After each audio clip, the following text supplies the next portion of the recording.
Grantharaj Śrīmad Bhāgavatam ki jai, Gopi Chandan Hari Hari Bol.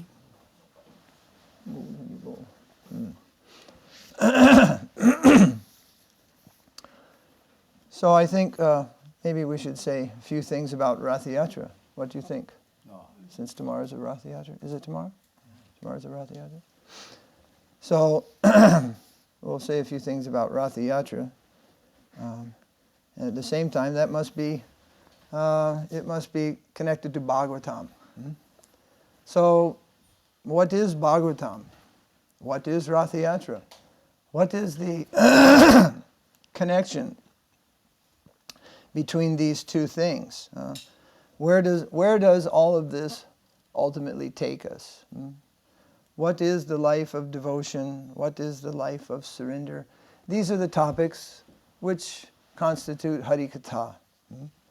These are the topics which are found out throughout the Vedic literatures and literatures written in pursuit of the Vedic version, which also include the songs of our acharyas and so forth.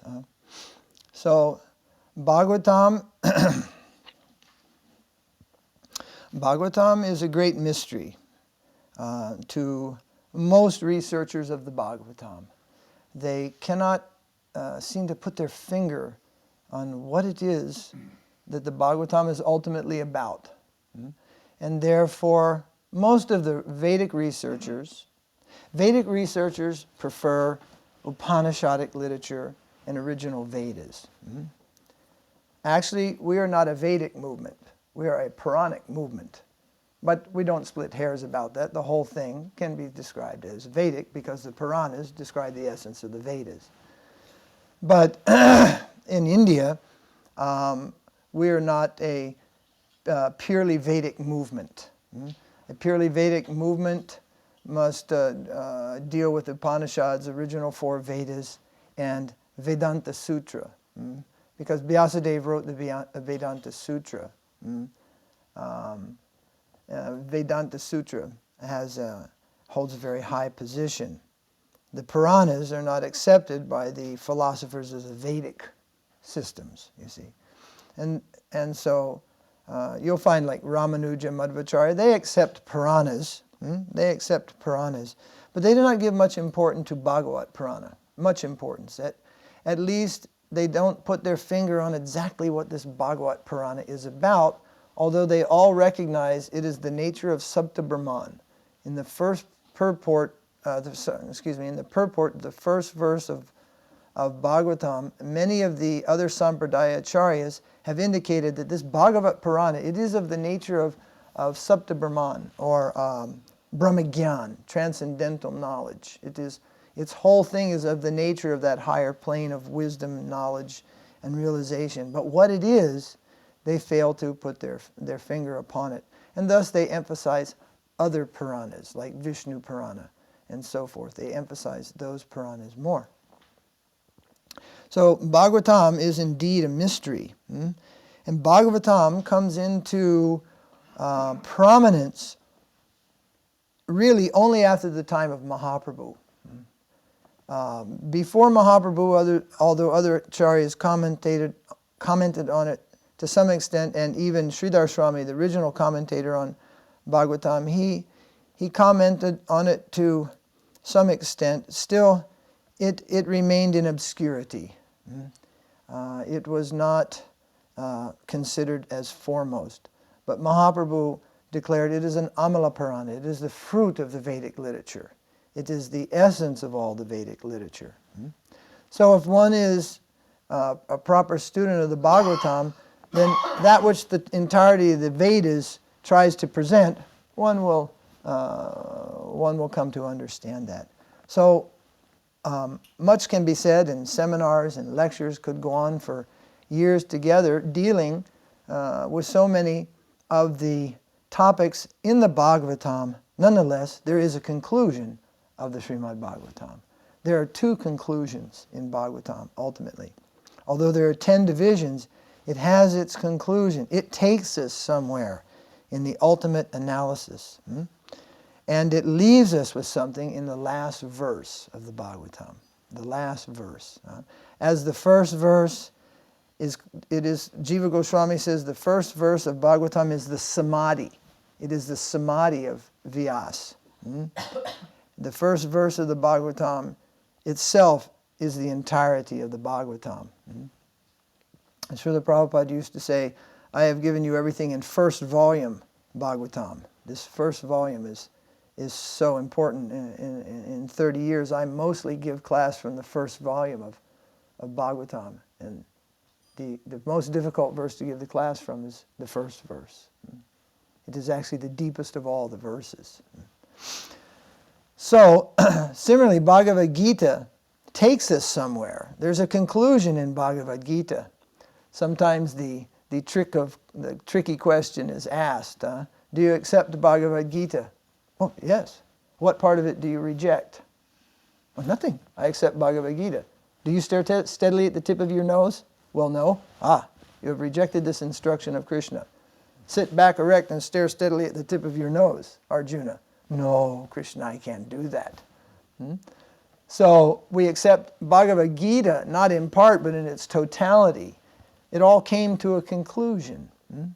Many aspects of meditation, yoga, karma yoga, man, so many things were explained there. But it was a progressive conversation. It came to a conclusion, you see. And what Srila Prabhupada used to ask when meeting the quote-unquote Hindu scholars of Bhagavad-gītā, what is the conclusion of Bhagavad-gītā?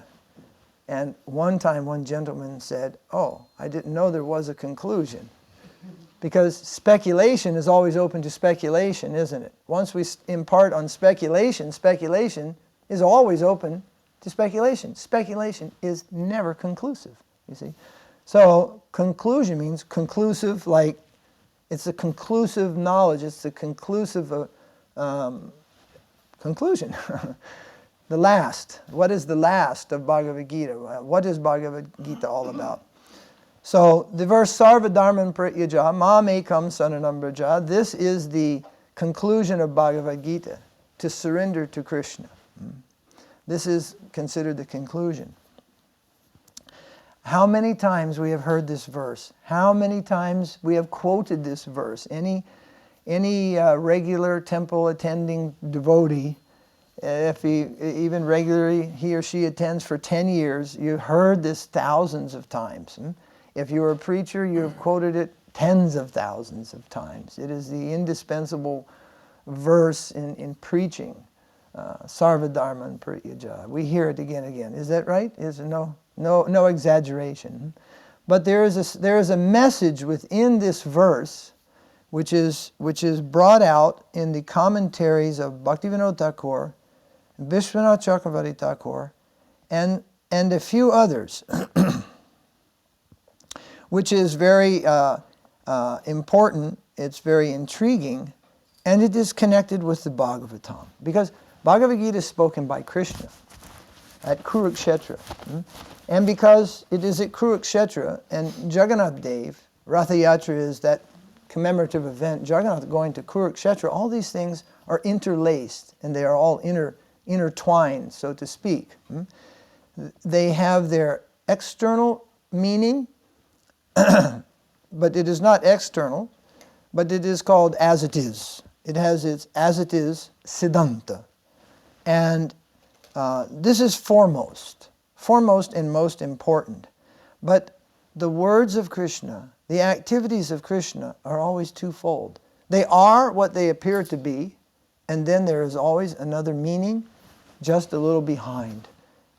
Sometimes it is said the hidden treasure of the absolute truth, the undercurrent. If we place the Bhagavad-gītā of Baladev Vidyabhushan and that of Srila Prabhupada side by side, you'll find that they are side by side. You can make a chart of what do you call it? Comparison, and it would be a perfect overlay. See this, perfect overlay. Baladev Vidyabhushan. Srila Prabhupada's Bhagavad-gītā, he dedicates to Baladev Vidyabhushan because that's that is the Bhagavad-gītā, which he found his inspiration in, that led him to initially begin a Bhagavad-gītā commentary. But if you take the Bhagavad-gītā of Baladev and try to do that same comparison with his guru, Vishwanath Chakravarti Thakur, doesn't line up. Doesn't line up. So there are two schools of thought in the Gaudiya Sampradaya: the as it is, and the hidden truths, the hidden secrets. In Krishna Lila, sometimes Krishna says something. He looks at someone, say, any member of the Vatsalya Rasis or Sakya Rasis, he says something to them. He looks right at them and he says something to them, which has a meaning. The gopis are standing on the side and they hear this, and it's coded. It's a coded conversation that Krishna is having with Baladev, and the gopis hear that conversation, and the outcome of it is a point of rendezvous, point in time. A time and a meeting place is established through another conversation. Sometimes adults will talk in front of children about a family issue, a family problem, something like that. In such a way, the children don't know what they're talking about, you see. So, really, the hidden meaning in Krishna's conversation is actually what Krishna is talking about. And the other one is the secondary. It's like the Sankirtan movement. Some years ago, someone pointed out that a book distribution was a secondary aspect of the Sankirtan movement, and it created a horrific ripple around the world that book distribution and Sankirtan could not possibly be the secondary meaning of the Sankirtan movement. But the whole fourth chapter of Chaitanya Charitamrita, Volume 1, fourth chapter, is about that very specific thing, that Mahaprabhu came to this world for two reasons. One, to experience the sweet adoration, love, and ecstasy that Radharani feels in connection with Krishna, and that is his primary reason. He is an autocrat and he is for himself. The reason he came is born out of spiritual selfishness. God is for himself. He is the only adorable, selfish, living entity. He is ultimately for himself. And the second reason he appeared was to spread the Yuga Dharma, the Sankirtan movement. You follow? And Srila Prabhupada says it 6 times in that chapter. The primary reason is the Lord's own pleasure. The secondary reason is to deliver the fallen souls. So what happens in the material world? We think we're in the center. We are for God. God is for us. No, we are not in the center. He is in the center. He is for himself. And we cooperate with that, we are saved.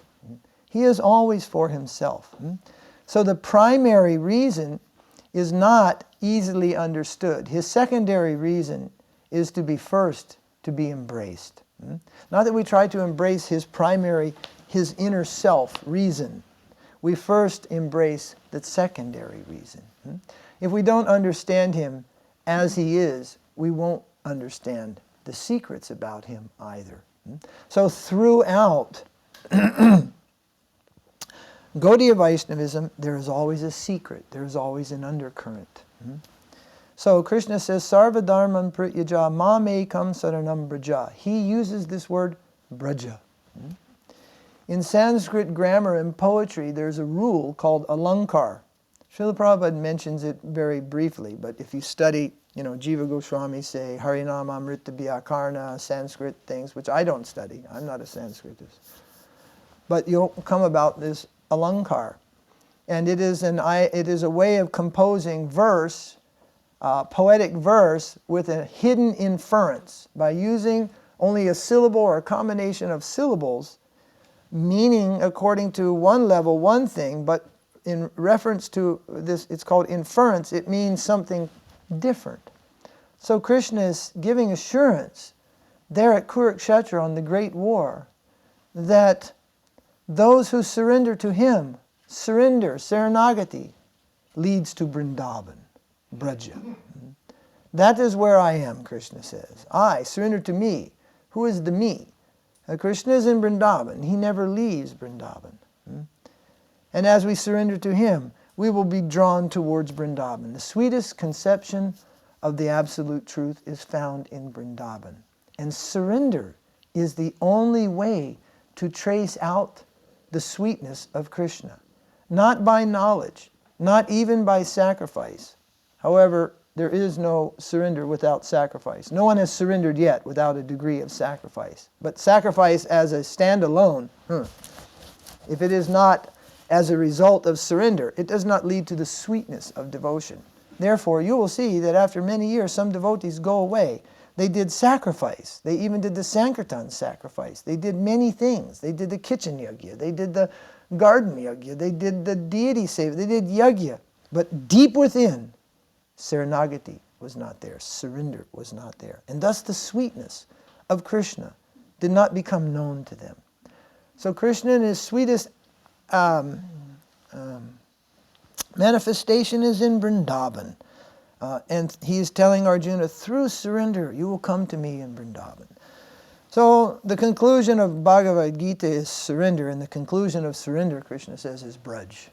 And there the highest degree of surrender, which is free, as we were just saying yesterday, from jnana, anya bilasita sunyam, jnana karmani anavritam. Prabhupada had quoted that in the purport. I forgot to even mention it. We're talking about Jnana Mishra,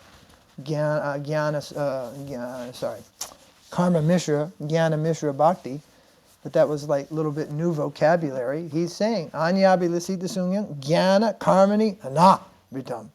Real, pure devotion is free from jnana and karma. What it is, this jnana, what it is, this karma. If it is mixed with our devotion, it is not pure devotion, and it is not tasteful to Krishna. Therefore, pure devotion must become our concentrated focus. This pure devotion in its highest expression is found in Vṛndāvana. And amongst the residents of Vṛndāvana, it is found in the gopis. Gopi Bharatur Kamalayor Das Das Das Anudas. We are the Das Das Das Anudas of the who? The gopi people of Vṛndāvana. So ultimately, Bhagavad-gītā, if it was spoken by any other incarnation other than Krishna, it would not lead to Vṛndāvana. But because it is spoken by Krishna, it must lead to Vṛndāvana. I think Vishwanath Chakravarti Thakur and Baladev, not Baladev, and Jiva Goswami have commented that there is an amsa of Brajanandana, Brajakishore. An amsa means a particle of Vṛndāvana Krishna is present in Kurukshetra Krishna. Kurukshetra Krishna is out of Vṛndāvana. That is a Vāsudeva. That is an expansion. That is not the Adi Swayam Bhagavan. But because this amsa of particle, amsa, part of Vṛndāvana Krishna is there, then this Vṛndāvana Krishna, He gives expression in the very last. You come to Vṛndāvana, you will come to me. Accept my message, accept surrender, and through that you will come to me. That message we were discussing, what is Shiksha? What is Shiksha Guru? That Shiksha must have the ultimate connection with that Parabrahma, with Sapta Brahman. Otherwise, it is not Shiksha, just friendly advice. Someone once advised, I'll give you some Shiksha. Try to face east when you sleep. Such Shiksha is not connected to Sapta Brahman. That is a relative type of instruction. You might get a better rest if you put your head east, because there are magnetic forces and there are so many types of things in the world that pull at your energy when you sleep. So sleep east is better. Srila Prabhupada often slept south, just for your information. He liked south. So, but when that Shiksha has connection with divinity, and at what level of divinity, then we take that is really Shiksha, and that who the imparter of that is Shiksha Guru. But there is levels of divinity, there is levels of all these things ultimately coming to Krishna. So when the sound is coming down from the highest plane, that is called Satguru. That is called the highest conception of Guru, the highest conception of Shiksha. So in Bhagavad-gītā, Krishna speaks in that way. And lastly, Bhagavad-gītā leads us to the Vṛndāvana conception. Similarly, Bhagavatam, although it speaks about many incarnations, many pastimes, many devotees, the external thing, what the activity is, this is actually secondary, but mostly we take it as primary. And therefore, what the Bhagavatam is about, most people never discover. Of course, as devotees we know, the Bhagavatam ultimately is about Krishna. To help us along the way, the artist, they sometimes do their job. And for example, when Prahlad is thrown off of a cliff by Hiranyakashipu in Bhagavatam, right? Then he's caught. Krishna saves him. You have seen the picture? Little Prahlad is floating down and Krishna has caught him. Prahlad never saw Krishna. He's not a devotee of Krishna. He's a devotee of Narayan. He is a devotee of Nusringa Dev. He is a Vaikuntha Bhakta. One cannot have Krishna darshan by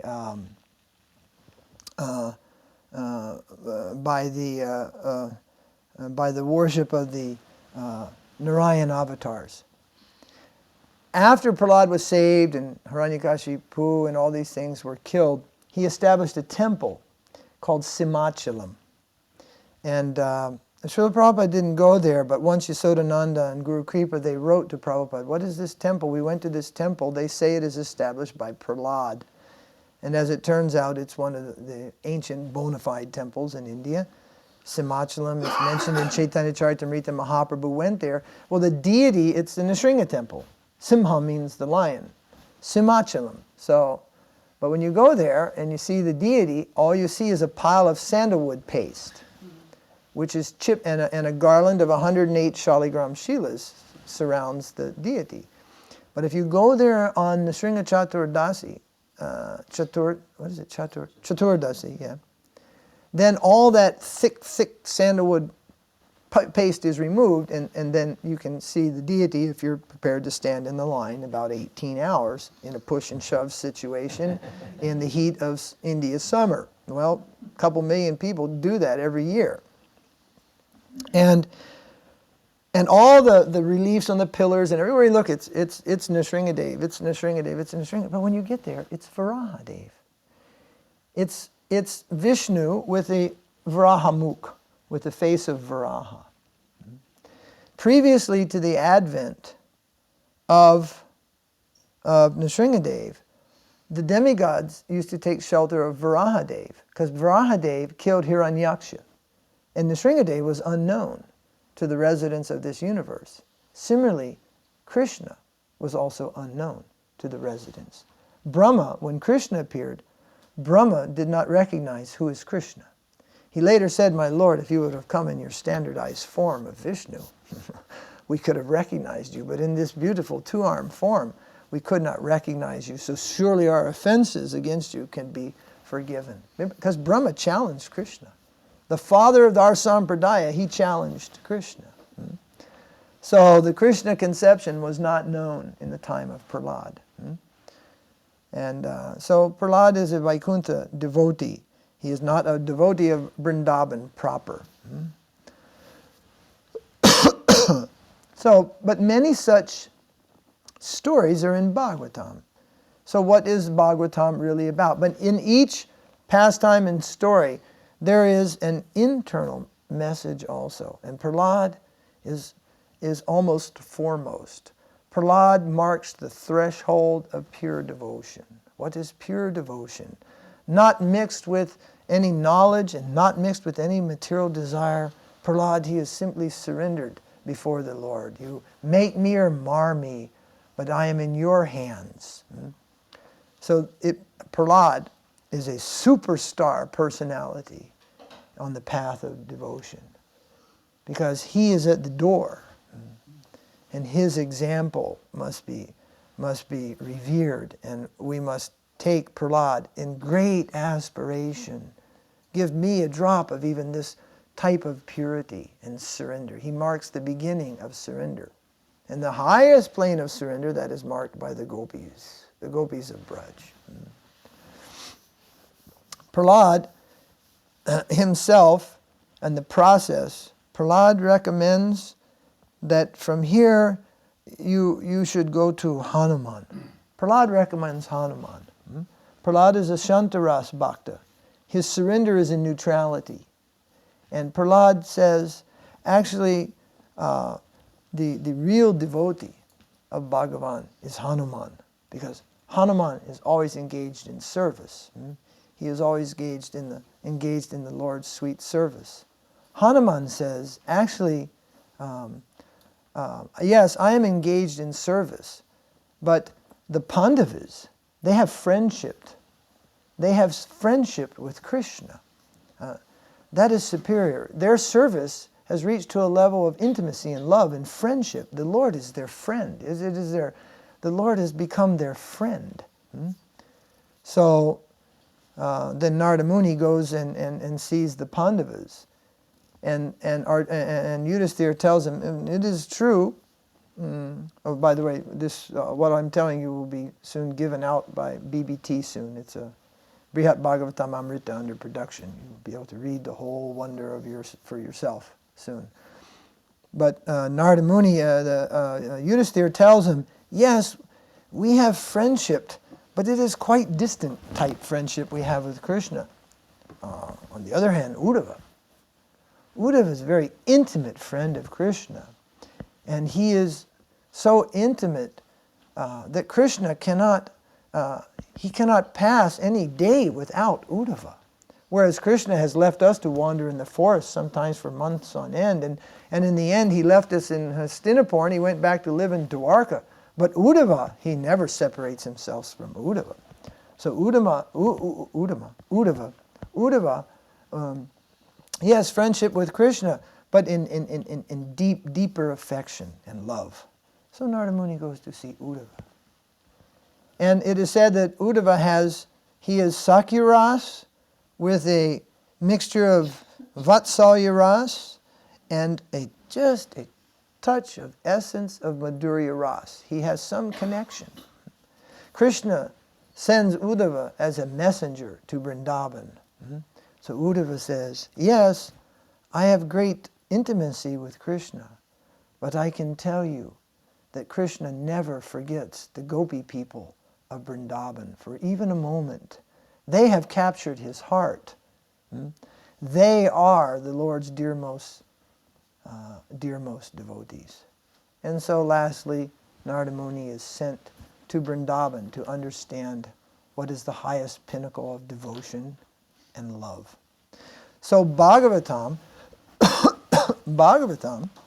must ultimately take us to that plane, and it does. In the 10th canto of Bhagavatam, we enter into the descriptions of Vṛndāvana, Krishna in Vṛndāvana. It is said that one should be in very careful study through all 9 cantos of the Bhagavatam and not try to become a student of 10th canto of Bhagavatam before going through all 9 cantos. And in the 2nd canto it is said, until you are free from lusty desire, sex desire, you should not go past even 2nd canto of Bhagavatam. It is mentioned there in 2.12. Yeah, it is there. Huh?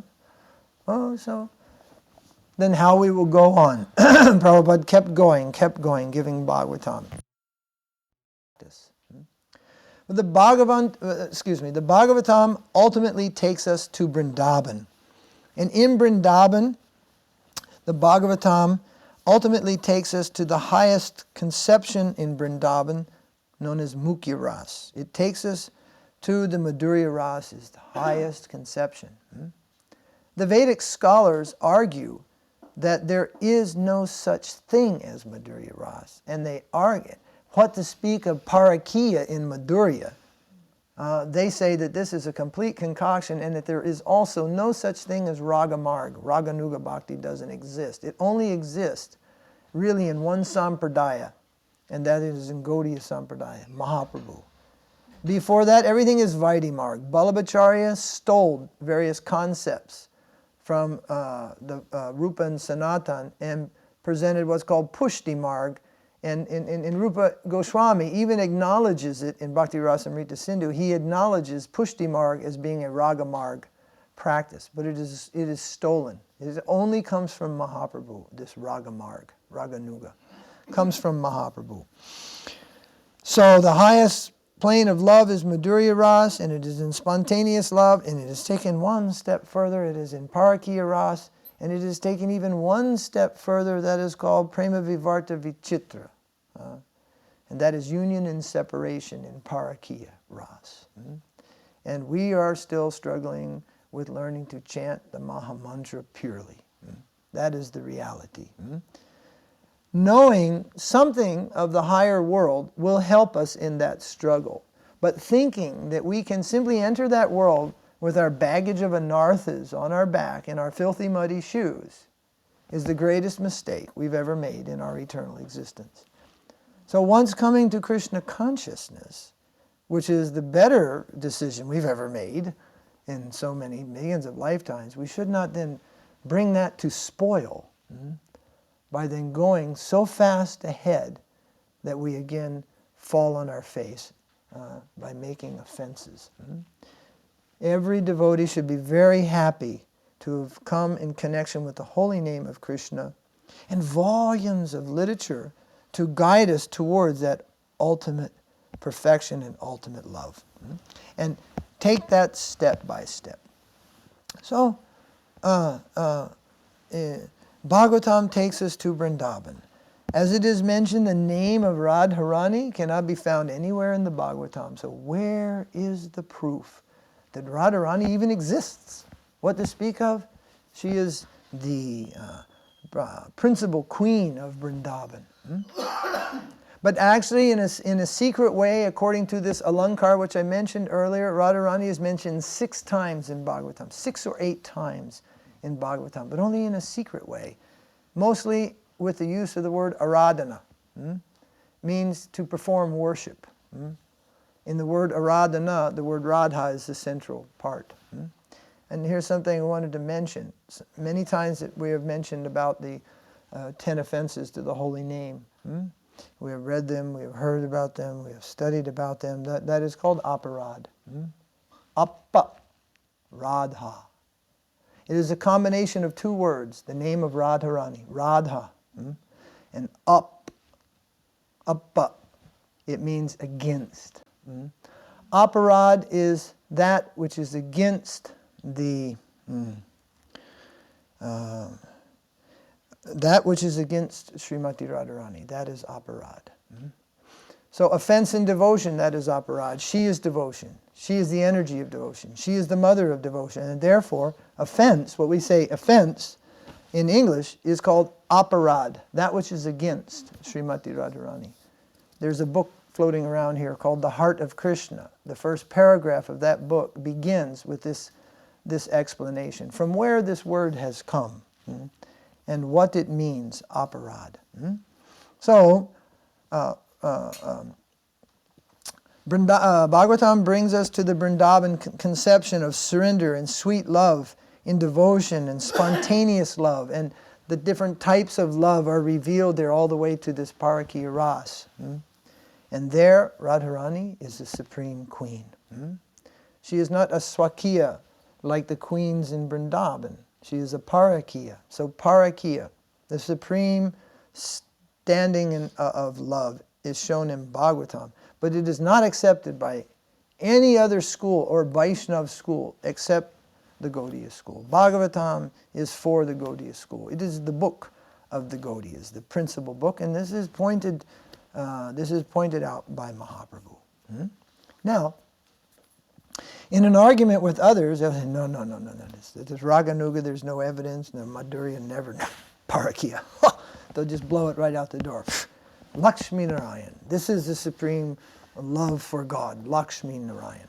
Mahaprabhu asked one great pundit in South India, if that be true, why did Lakshmi leave Narayan and go to perform austerities to enter Vṛndāvana, to enter Rasa Leela? And better yet, why even after doing that was she not allowed? What mistake did she make? Lakshmi could not enter the Rasa Leela. And that Brahman, his story is in Chaitanya Charitamrita, he didn't know what to say. And there it is shown that because she did not adore the mood of the gopis, she did not follow in their footsteps, even she did great austerities, even she's qualified as Lakshmi, the goddess of fortune, who always is there on the chest of Lord Narayan, she did not qualify for the Rasa Leela because she did not follow in the mood of the gopis. So, so people will say, but yet all acharyas say, this Bhagavatam is of the nature of Sapta Brahman. These great acharyas have been gifted with this much perception of Bhagavatam, that it has the nature of the highest plane of divinity. But what the Bhagavatam is about in the undercurrent is hidden from them. So they conclude that Narayan is the supreme. The Ashraya Tattva of the Bhagavatam, the 10th division of Bhagavatam, the Ashraya Tattva, this is about Narayan. And Krishna is an avatar. We are the only ones who say Krishna stu Bhagavan Svayam means that Krishna is the origin. All other Vaishnava communities argue about that. Even the Madhva, particularly the Madhva Sampradaya, they're uncomfortable with that. Some years ago they printed a challenge. They said the followers of A.C. Bhaktivedanta Swami Prabhupada will have to answer to Madhva about this interpretation. If you want to see how we answered, there's a whole website for that, dealing with the Madhva Sampradaya, answering their challenge. If you say Prabhupada said, then they will just go, that is only an in-house evidence. Prabhupada said, that is wonder. But outhouse evidence doesn't matter to them. They will quote, Madhva said, they'll say so many said. And then a great argument may be waged there. So, if Bhagavatam, but they do, are you following, or is this getting too complicated? They say that it is of the nature of the Sabda Brahman, transcendental sound. And we say that transcendental message comes to Vṛndāvana.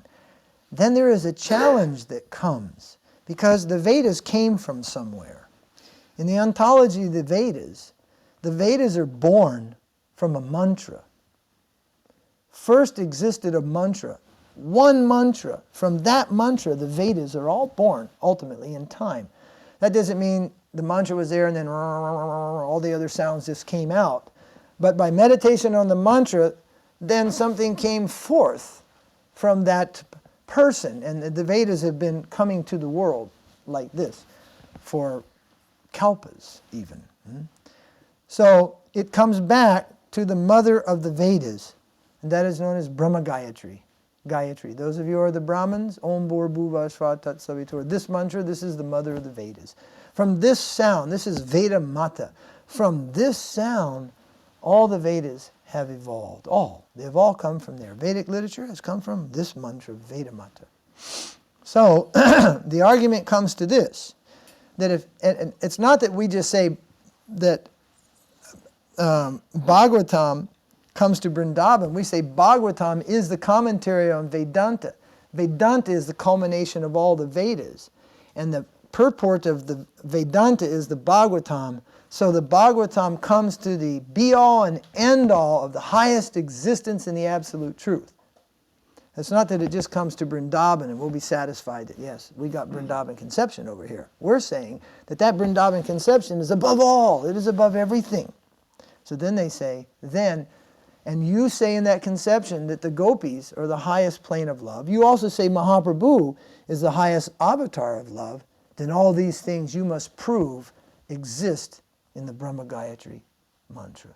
This mantra, you have to squeeze out somehow that Bhagavatam, Vṛndāvana, Radha, and Mahaprabhu are the meaning of the Brahma Gayatri mantra. And yes, that is done by our acharyas, starting with Jiva Goswami. There's a book over here on the shelf called Gayatri Mantrartha Dipika. If you look at it, it is not a light reading material, but it is all shown. And in one little place in Chaitanya Charitamrita, Prabhupada says, Brahma Gayatri worships Mahaprabhu. The word Savitur in Brahma Gayatri means Mahaprabhu. So how it is all explained is there in writings of our previous acharyas and in some of our current acharyas and preachers in the parampara of Srila Bhakti Siddhanta. So, for the most part, for most devotees, it is not so important because the devotees follow their just natural heartfelt inclination. And that is what all this is about. Now you are facing a challenge. You must know so many things just to defend your natural heart's inclination and faith. And this happens again and again and again. And after establishing great wisdom and great knowledge, the conclusion is, it is all about a natural heartfelt inclination, you see.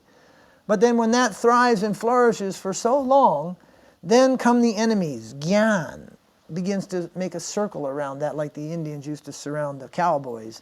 And it attacks that, you see. And therefore, from time to time, great scholars of inconceivable wisdom, they manifest, like Jiva Goswami. Great preachers like Srila Bhaktisiddhanta. Great preachers like Prabhupada. He went out and faced the physics, scientific world alone and just pushed it back and back and back to the point that he had thousands of educated men and women just laughing at science, laughing in the face of science, you see. So, but what was all that back? Just to push that back, clear the land for what? Natural, spontaneous devotion. Sometimes Prabhupada would point to the highest plane of devotion and express, oh, it is Raganuga. Sometimes, or it is, you are a pure devotee of Krishna. He would say sometimes something to a devotee or a disciple, and the thing they were doing was something very, very simple. But being a man of that status, he focused on that. Putting an arti tray away in the terms of doing service to the deity or doing something, he would focus directly there and make compliment to that devotee. Oh, this is pure devotion. Oh, you have achieved Raganuga. Sometimes he would say that. Very, very rarely. Very, very rarely. But he would see that. And that particular devotee may not be able to give shastric explanation to all the things that can be said about that highest plane of love and devotion. But the fact is, their heart is there.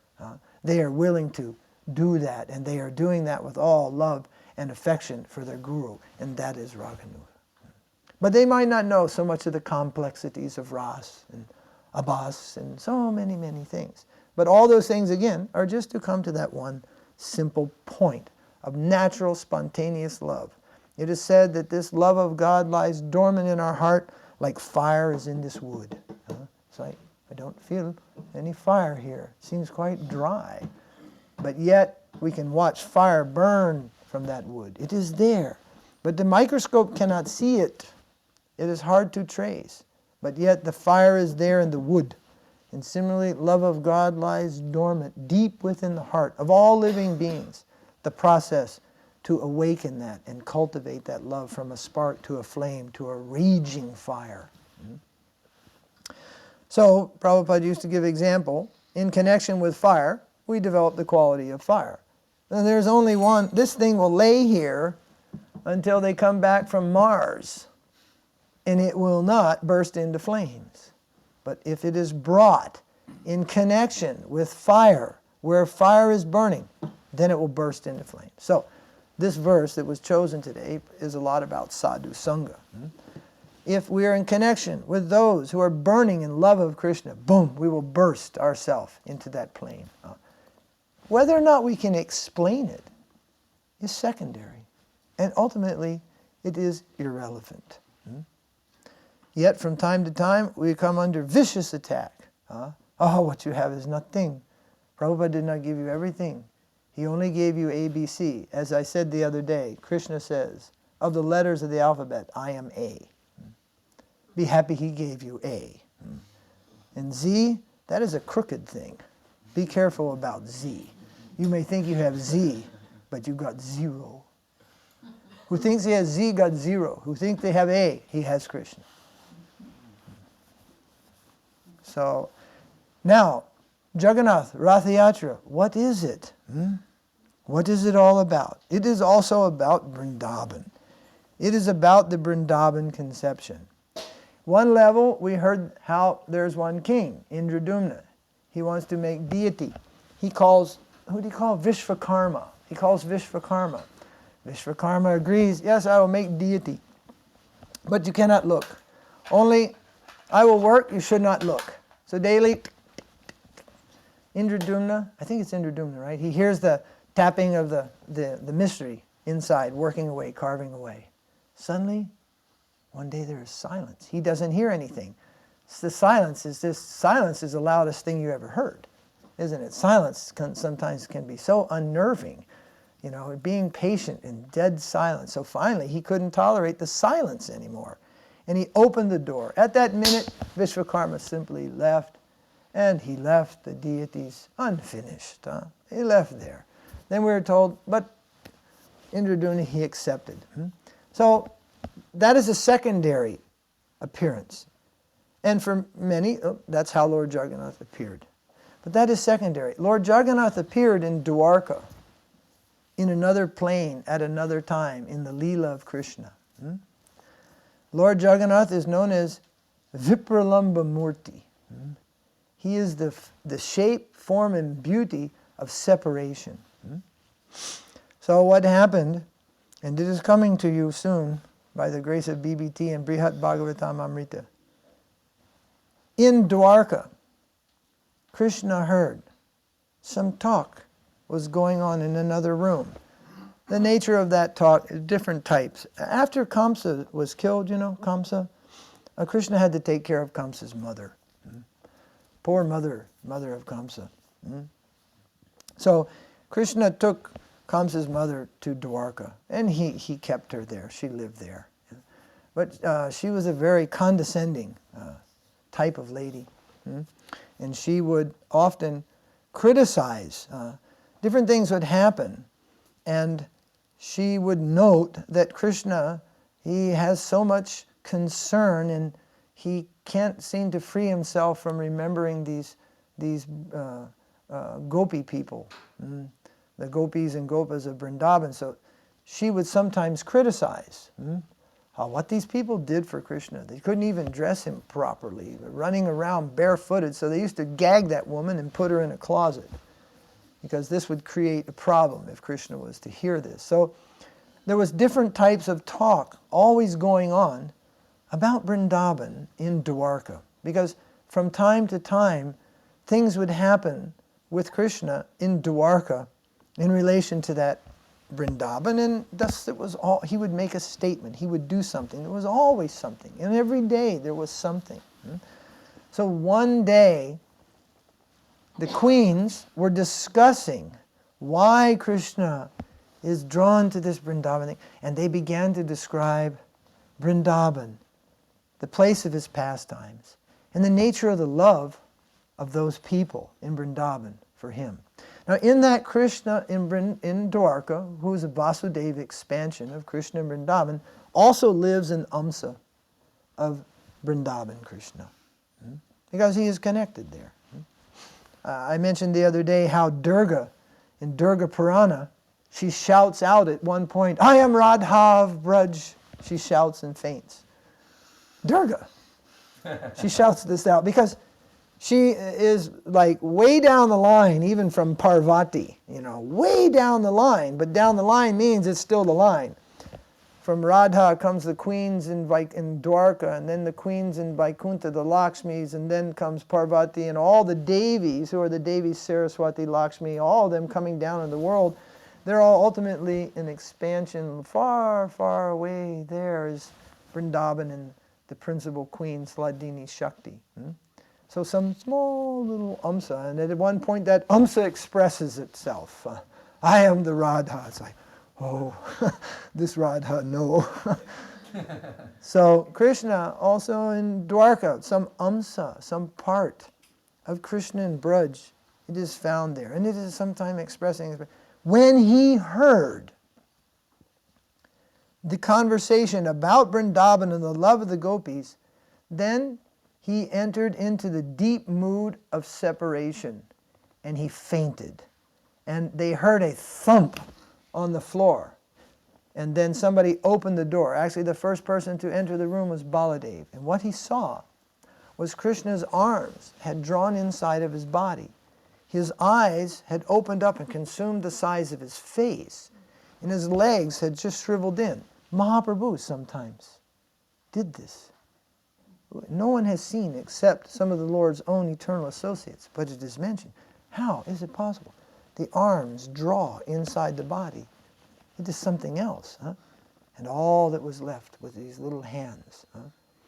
And Balarama saw that, and he fainted. Boom. And he fell there, and the same thing. He entered deep into the Vṛndāvana mood, remembering Vṛndāvana. And the next person to enter the room was Subhadra, and the same thing happened to her. And they fell there together, three, in this form that you see here. Eyes are very big and fixed in a gaze, frozen. Vipralambha-mūrti. That happened in eternal pastimes in Dwarka. Then, I don't know all the details of that, but to bring Krishna out of that mood, they devised a great plan. And slowly, they brought Krishna to a chariot. They brought him to a chariot. That your chariot is ready. You're going to Braj. You're going to Vṛndāvana. And slowly, they got Krishna to come out of this mood and to mount his chariot. Yes, I'm going to Vṛndāvana. I'm going to Vṛndāvana. And that is Ratha Yātrā. Jagannātha is taking us to Vṛndāvana. And who knows this? Only Mahaprabhu really knows this. And after he knows this, who are his servants, they have some experience with this. Again, it is this vicarious experience. Through him, devotion to him. What is his experience? Just a drop of it is all that's required. Not a cup of it.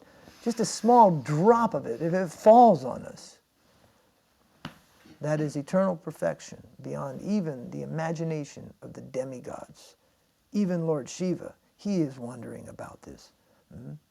With 4 heads, Brahma wonders about this. With 5 heads, Shiva wonders about this. Narada Muni even wonders about this. But with just a drop of that falls upon us from Mahaprabhu, we may enter into the experience. So Mahaprabhu, he was in the mood, dancing in front of Jagannātha, always pulling him towards Vṛndāvana, pulling him towards Vṛndāvana. Because who is he? He is Krishna, but what mood? The mood of Radharani. Come to Vṛndāvana, come back to Vṛndāvana. In the great city of Puri, which sometimes eludes us, what is Jagannath Puri? But it is the most inconceivable holy place on this planet, actually. And what was manifest there in the form of Jagannath, in the form of Mahaprabhu's presence of Jagannath, is something that only the most advanced scriptures in the world just point towards. The mood of Mahaprabhu in Jagannath Puri, in front of Jagannath. So he's calling to Jagannāth, come to Vṛndāvana. He's drawing him to Vṛndāvana. Sometimes Jagannāth becomes stunned by the whole event. The Rath cart stops. Mahaprabhu, people pull. King Prataparudra brings elephants, and they pull and the whippers are the king said move, and the elephants aren't moving it. So the fear grips the heart of the Mahut. His head will be in the noose. Move! He beats those elephants till they're crying. They can't move that cart. Mahaprabhu goes behind and puts his head on it and pushes that cart. And it takes 1,000 people at least to budge that cart. And he pushes it with his head, and people simply carry the ropes on their shoulders. And the ropes are looped like this, like flower garlands, and Mahaprabhu pushes. And at a point, it's just simply going. The power of Mahaprabhu. These were the wonders they saw at the Ratha Yātrā. And the place where he goes, Gundicha, that is Vṛndāvana. It is considered to be Vṛndāvana, a garden of Vṛndāvana. Then Jagannāth is taken in that garden by his servants, and Mahaprabhu performs his Sankirtan Leela all around that. First he goes to a temple of Lord Nusringa Dev, which is just on the side of Gundicha. Some people say it is folly. If you want to enter Braj, you simply focus on gopis and manjaris and you enter Braj. I think maybe Mahaprabhu had another estimation of that. After getting Krishna to Vṛndāvana in Gundicha, where he'll be served his meals and all these things, he took the Harinam party and went just around the corner of the wall. And you start down the western wall of Gundicha, and there's a very ancient Nusringa temple where Lord Nusringa Dev is sitting like this. in Yoga Nrsimha, he's sitting like this, and Mahaprabhu would go in and perform ecstatic sankirtan with the devotees. And then they moved off to other gardens and other places, you see. So, although Lord Nrsinga Dev is not worshipped by the gopis, he's not worshipped in Vrindavan, Lord Nrsinga Dev has a very special feature for the devotees of Mahaprabhu. And Mahaprabhu also, very special connection is there for Nrsinga Dev in Gaur Leela. Not in Krishna Leela, in Gaur Leela. But Gaur Leela is higher than Krishna Leela, actually. The Leela of Mahaprabhu is not some lower thing to take you to the higher thing. It is a higher thing. Krishna Leela requires so much qualification to enter. So much qualification, it is almost hopeless. But Mahaprabhu's Leela is called Odarya. Krishna Madhurya, Mahaprabhu Odarya. Odarya is magnanimity added to Madhurya Ras. When magnanimity, grace, and affection for all living beings is added to the Madhurya Ras, that becomes Chaitanya Leela.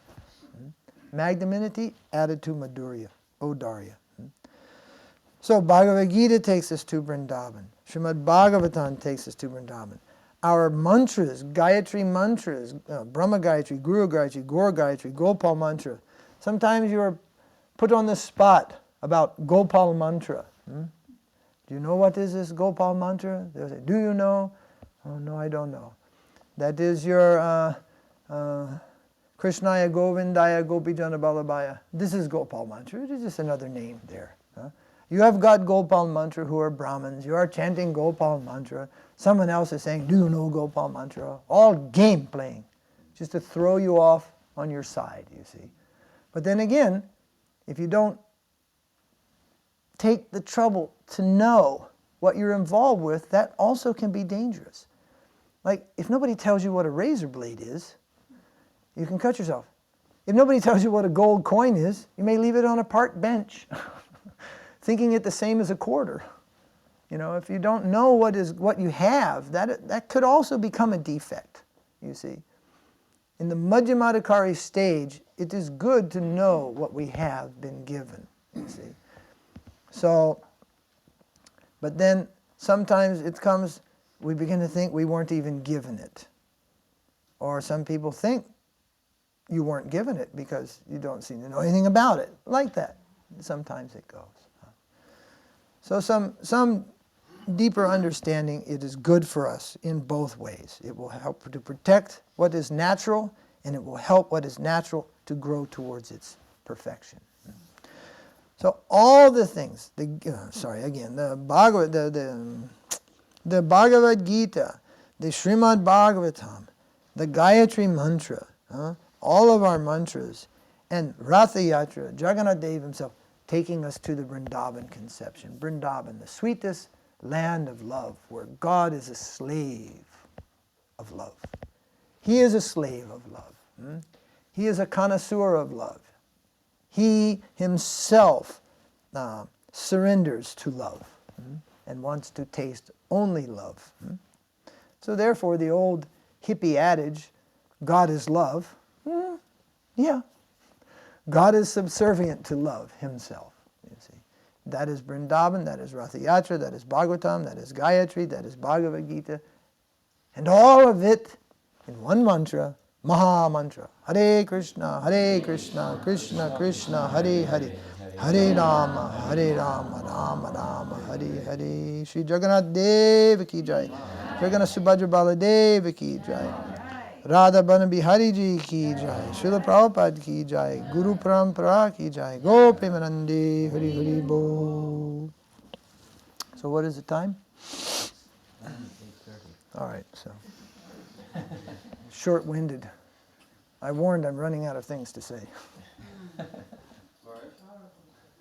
You said there were two conclusions of the Bhagavatam, and I didn't quite get clear on what the second one was. That Narayana is Ashraya Tattva. That's one conclusion. That's the conclusion drawn by all the other sampradayas, that Narayana is the supreme shelter. And the other conclusion was first drawn by Sridhar Swami. Sridhar Swami, if you go in a Ramanuja Sampradaya somewhere, and it so happens you talk about Bhagavatam, you mentioned Sridhar Swami, they come here, Mayavad, Mayavad. Because there are seemingly some Mayavad things. Sridhar Swami was in a Mayavad Sampradaya, apparently. Mahaprabhu has accepted Sridhar Swami's commentary, not because of the tit-for-tat, everything along the way. In the last, Sridhar Swami declares that Krishna is the Ashraya Tattva. And this was in other words, the Mayavadis say that they don't usually touch Bhagavatam, but they do. And when they do, it's Brahman, which is the Ashraya, you see. Then the Vaishnavas touch it, they say it is Narayan is the Ashraya. Well, Sridhar Swami, who comes from the Mayavad school, he went right past Brahman Tattva and Narayan Tattva, and he brought it to Krishna Tattva. And because of that, Mahaprabhu accepts the value of Sridhar Swami, the original commentator, as the foundation. And when Vallabhacharya rejected Sridhar Swami, meaning Vallabhacharya had shown many ways, it is all the way, it is only Krishna, only devotion, only Krishna, only devotion, but he only drew it up to Vatsalya Ras just because he rejected Sridhar Swami. He could not see the beauty, he could not see the contribution of Sridhar Swami, the original commentator. Mahaprabhu rejected him. He rejected his commentary. Vallabhacharya's commentary was rejected by Sri Chaitanya Mahaprabhu. So that was the only thing. That's what I was saying. Two differences. You were also talking, you were mentioning that as Vaishnavas or Gaudiya Vaishnavas generally were not focused on or so concerned with the worship of Vishnu avatars, with the exception of Sri Nusringa Devi. So I was thinking maybe you could elaborate on that. What Lord Nusringa Devi represents for the Vaishnavas. Well, we see that it's very peculiar. In the community of devotees, which preaches the most about Gopi Bhav, do you know what community that is? Or should I mention them by name? They have in their mother temple in Navadvip a deity of Lord Varaha, nearly 6 foot tall, established by Keshav Maharaj. The worship of Lakshmi Varaha is on their extreme left altar. He is more than 6 feet tall with a face sideways like this. And I can't remember, I think his arm is like this, and Lakshmi is sitting on his armor. It's not just Varaha alone, it's Lakshmi Varaha. In the mother temple, where we are being told in Western countries that even chanting the Nusringa mantras after the Mangala Artik, it is wrong. In that very temple, the Mangala Artik also includes an Artik to Lakshmi Varaha. So they are trying to make us as fools, you see.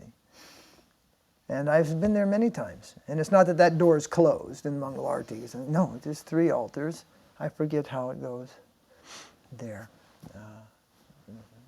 Everything about, but you remember seeing Varaha Dev. So that island, that's called Koladweep, and that island has some connection with Varaha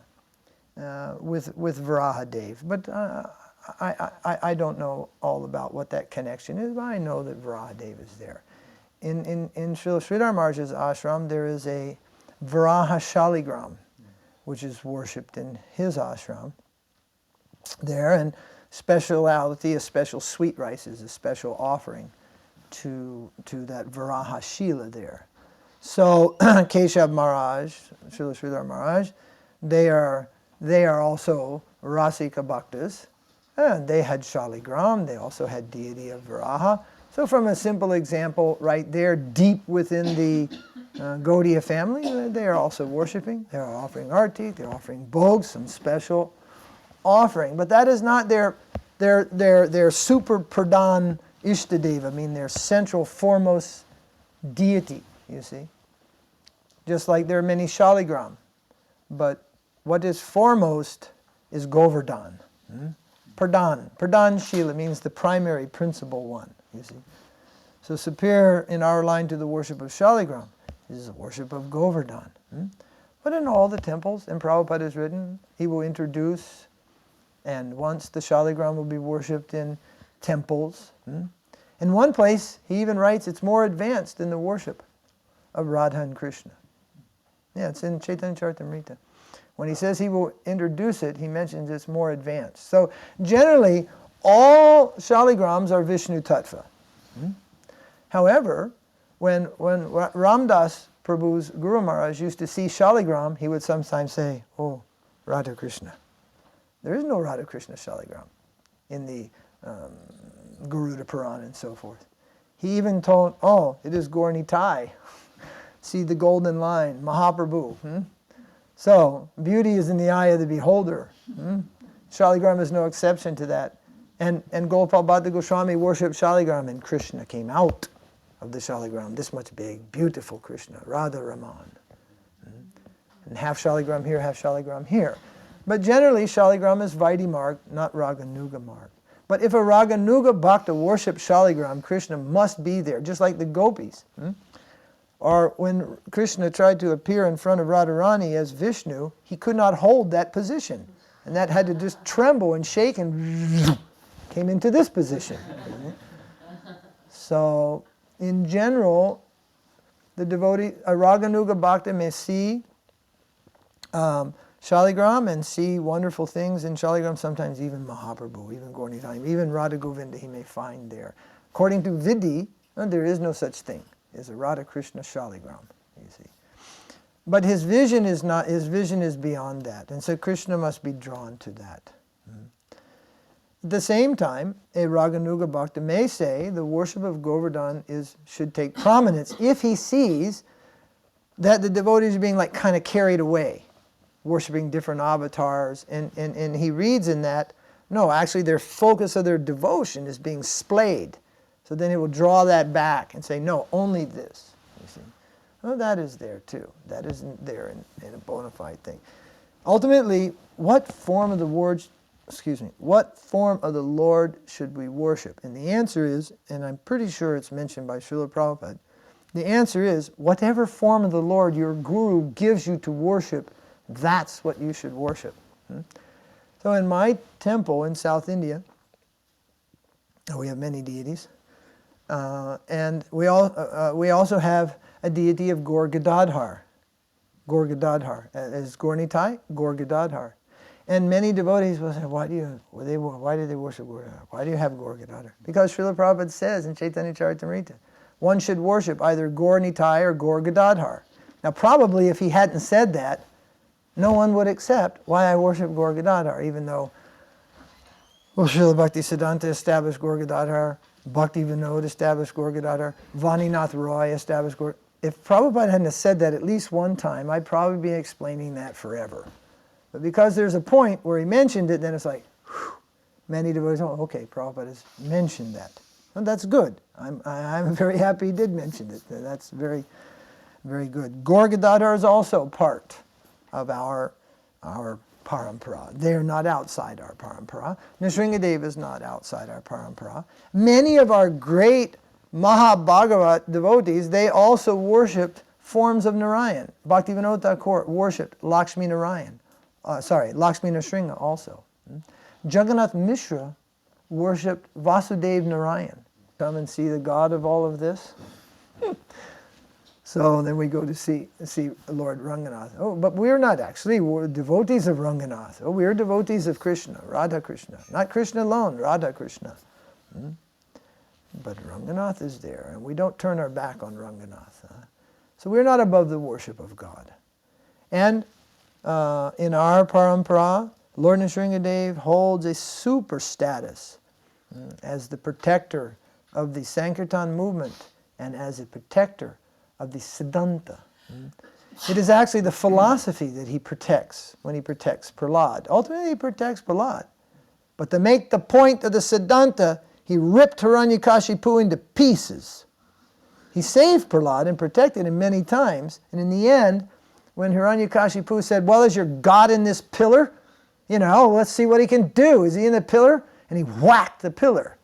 Then to prove the Siddhanta, Lord Nusringa Dev said, yes, I'm in the pillar. He came out and just tore the demon into pieces. played with him like a cat and then just ripped his innards all around and decorated himself with them to show and protect the Siddhanta. So he's a protector of the devotees, and he's a protector of the devotional philosophy also. Mahaprabhu honored so many shrines of Lord Nrsinga Dev as he toured South India. Few are mentioned, and many are not mentioned. And he went there. So if Mahaprabhu can go and have darshan of Lord Nrsinga Dev, then who are we to say? Lord Nrsinga Dev cannot give Vraja bhav. We are not at the stage. That stage can only be acquired when love is the only thing that guides you. Only love. Yeah, the gopis, they're not worshipping Lord Nrsinga Dev. I think near Sriji Jewelers up one side road, there is one deity of Nrsinga Dev in Vṛndāvana, but he's not established by 6 Goswamis or anything like that. So Vṛndāvana is that, but the Sankirtan movement of Mahaprabhu is also that. It has its specialities, it has its features. And in Mahaprabhu's Leela, many times Lord Nrsinga Dev, he makes his appearance there. Mahaprabhu also manifests in the street the form of Lord Nrsinga Dev. So he's Sava Avatar, and he showed this form several times in Srivasangam and also into the streets. And somehow I don't know the totality of the story, but there is a place in Brajamandal Parakram called Nrsinga. And all the Rasikas, they also go there every year and worship Lord Nrsinga Dev.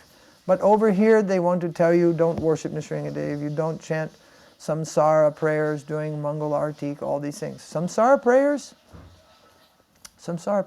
deeply rasic prayers actually. Very deep into ras. Nikunja. Guru is worshipped in connection with Nikunja. Nikunja is deeper than Kunja. Kunja means a forest, and Nikunja means the inner sanctum of the forest where Radha and Krishna meet with only their most selected devotees. And we are singing these songs. These are the songs of Vishwanath Chakravarti Thakur. They say one of the most rasic devotees to ever see the light of this world, to ever enter into this world. He wrote these prayers. So it is certainly not wrong to sing them, although Srila Bhaktisiddhanta, he preferred another song. He preferred a song which it begins with Kali Kukur. It means, O dog of Kali. So then you ask them, must be sweet rasic song before Radha Krishna. Yes. Then why did Srila Bhaktisiddhanta stand in front of the deities in Mangal Artik and say, Kali Kukura Kadana? I mean, when I was told the translation, I was like, yeah. It's kind of like, you're sitting at Prasadam, and sometimes if you say the translation of the prayer, people from outside think, oh my Lord, this material body is a place of ignorance. It's just like a gross lump of ignorance. It's like, please, we're getting ready to eat. So Srila Bhaktisiddhanta sang this song. Bhaktivinoda Thakur wrote this song, and it was his favorite Mangal Arti. So you can take your little rasa version and just pack it up in your backpack and head for the hills for all we care. This is manipulation. It is aggressiveness. And two things, manipulation and aggression, are not qualities of a rasic devotee. They are qualities of a conditioned soul, not qualities of a rasika devotee. The rasika devotee have no aggression in them. Their only aggression is inside. They are aggressive in love within. You can't trace this aggression without. Prabhupada holds so many things at bay in order to spread this Krishna consciousness movement. And just the study of his eyes will tell you that. It's as if the Hoover Dam is just on the other side of a blink. And he's so kind. In the beginning, he stands in a queue to wait to use the washroom. He serves the devotees. He just goes all out and gives to the last breath of his life. And the last thing he uttered was Krishna, Hare Krishna. And the last word, as I want to mention, when you get to the end of Bhagavatam, the Bhagavatam, after going through everything to the highest plane of Vrindavan, leaves us with one last message. Nama Sankirtan is the message of Bhagavatam. Perform the Sankirtan. The Sankirtan of Mahaprabhu is the Rasa Leela of Krishna. If you want Ras and you want Leela, then immerse yourself in Sankirtan. And it is accepted by our line of acharyas that the most powerful form of Sankirtan is two. The Kirtan, Mridanga, Kol, and Kartal, 1, and book distribution and Bhagavad-gītā, 2. You're speaking it, you're selling it, you're beating it, and you're singing it. These two things are inseparable. That is the Sankirtan of Mahaprabhu, and that is the method to win divine grace and be accepted by the Supreme Lord as an eternal servitor.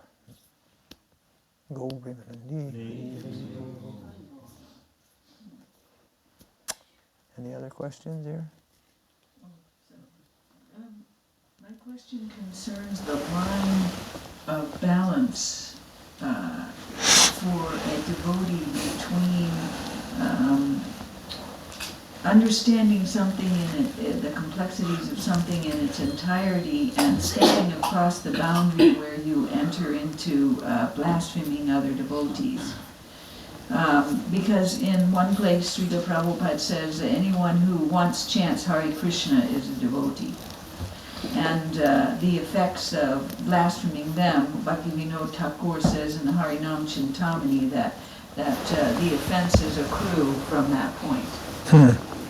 So when we evaluate, and I so much appreciate your point about understanding what we have, because even from my own perspective, I went from the point of, just wishing everyone well in their Krishna consciousness to really understanding where I have to stand in relation to the teachings of my Guru Maharaj, the teachings of Krishna consciousness. But where is that line? Where is the point that one either incurs offense or not offense in evaluating something such as deviation from the traditional line?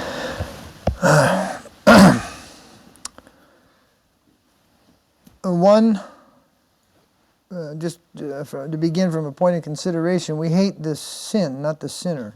But if we fall into the plane of hating the sinner, then there's aparad. We don't hate the butcher, we hate butchery. We don't hate the rasikos, we hate the misrepresentation.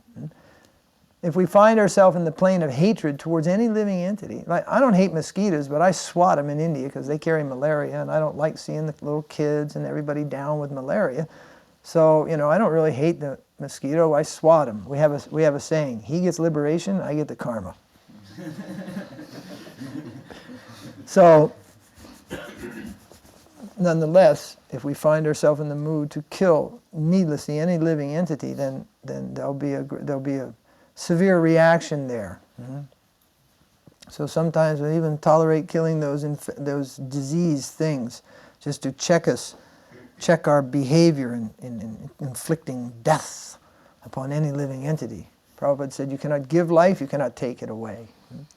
So it is a fine line, but it begins with that. We hate the sin, not the sinner. But if we're finding ourselves hating the sinner, then that's an aparad. So we're defending a conception, a teaching of our Guru Maharaj.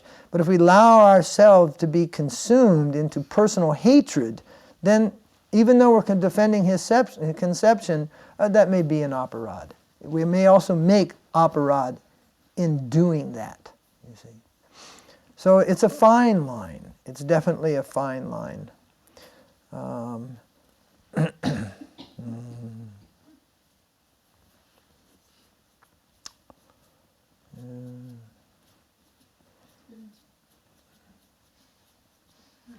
Won't say any more right now about that. I just had a question about, I really liked your point about you hate the sin and not the sinner.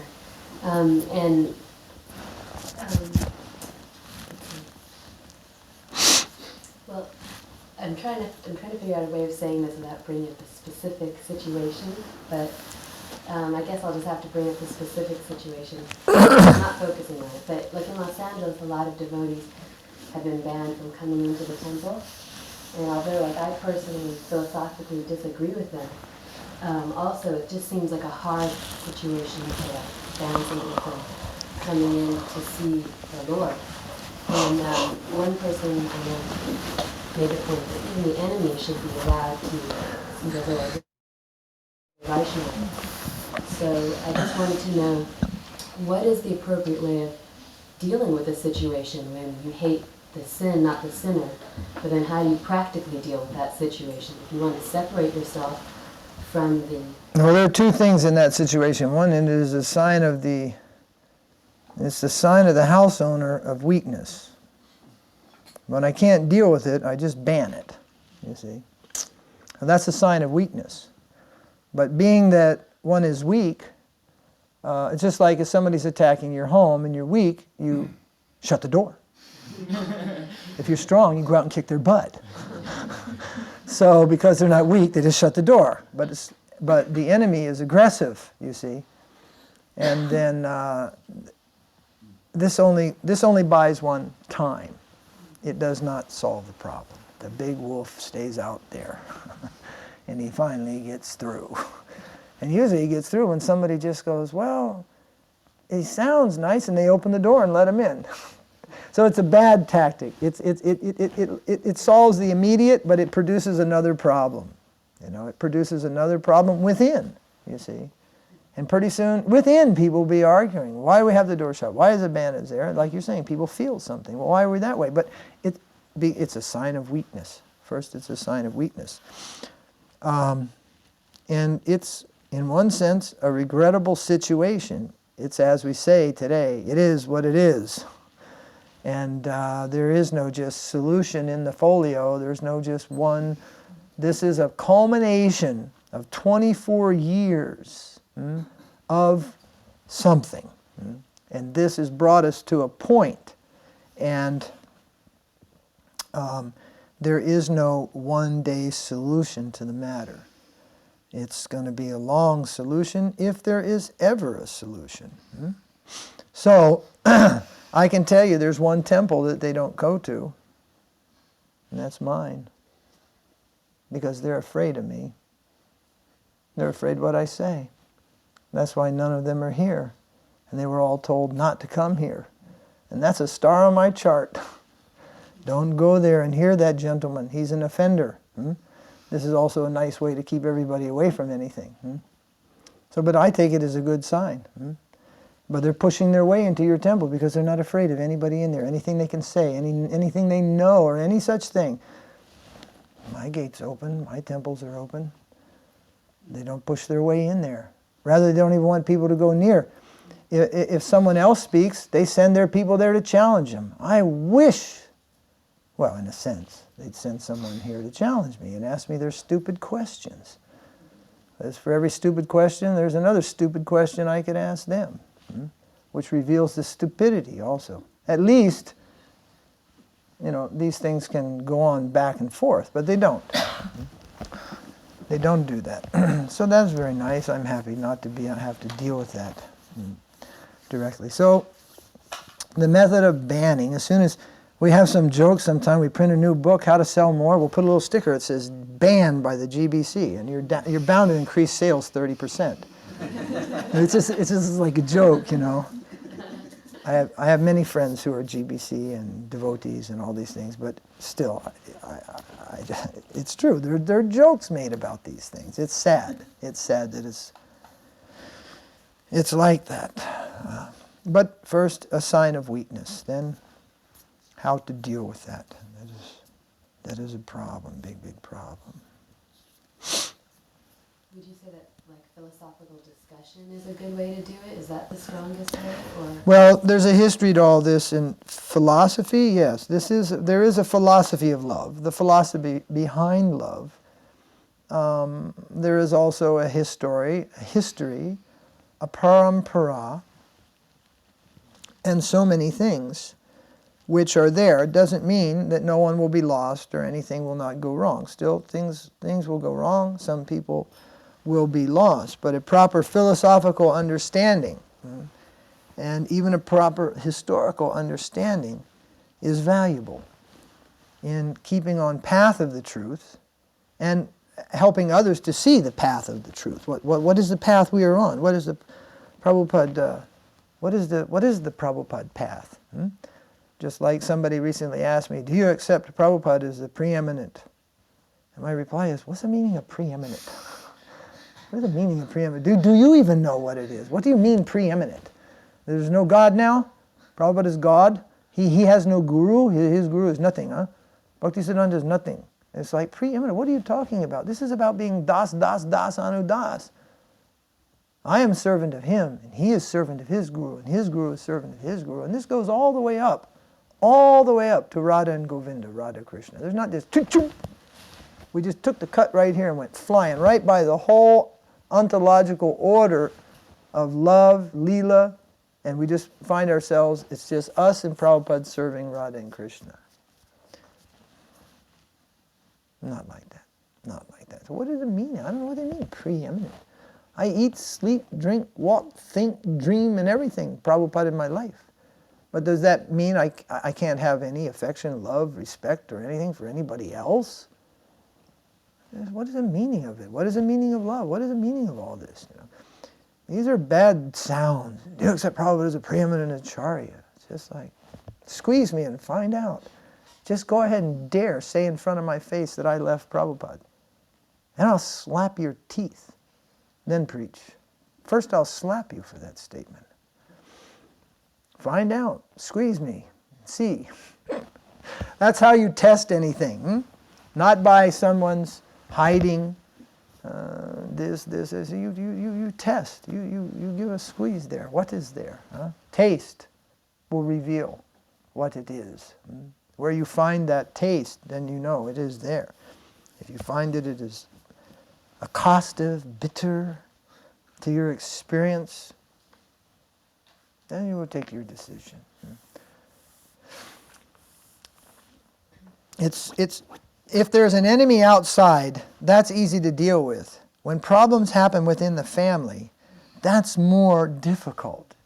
If two people in the street, a man and woman, are in the grocery store and they're both grabbing for the can of chickpeas and they have an argument, well, somebody can come up and just say, hey, you people go away, and they just leave it and they go, and they say this and that guy and that lady. They go away and it's over. But if it's in the house, in the kitchen where they live, it ain't over. It isn't over so easy. They just can't forget it. They have to work it out. So a little problem over a can of chickpeas in the supermarket is easily forgotten and, oh yeah, I forgot about it. It's nothing. But in the house, it's something, you see. So that's the problem. Now the arguments are very, very in-house.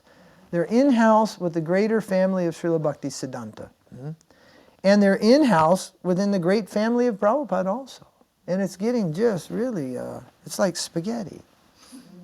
Or as one God brother used to say, it's a can of worms.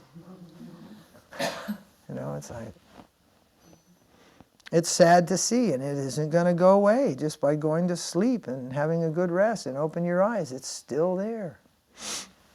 So, particularly the younger people, we have young people coming up.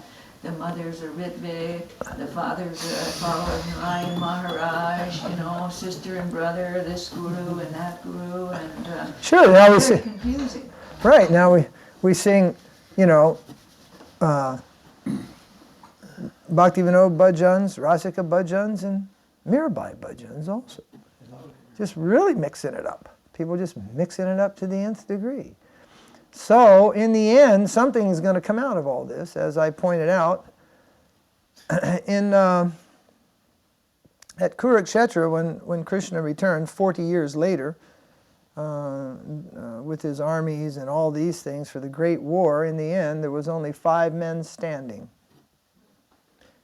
And Krishna just wanted to say one thing. See how much I love my devotees?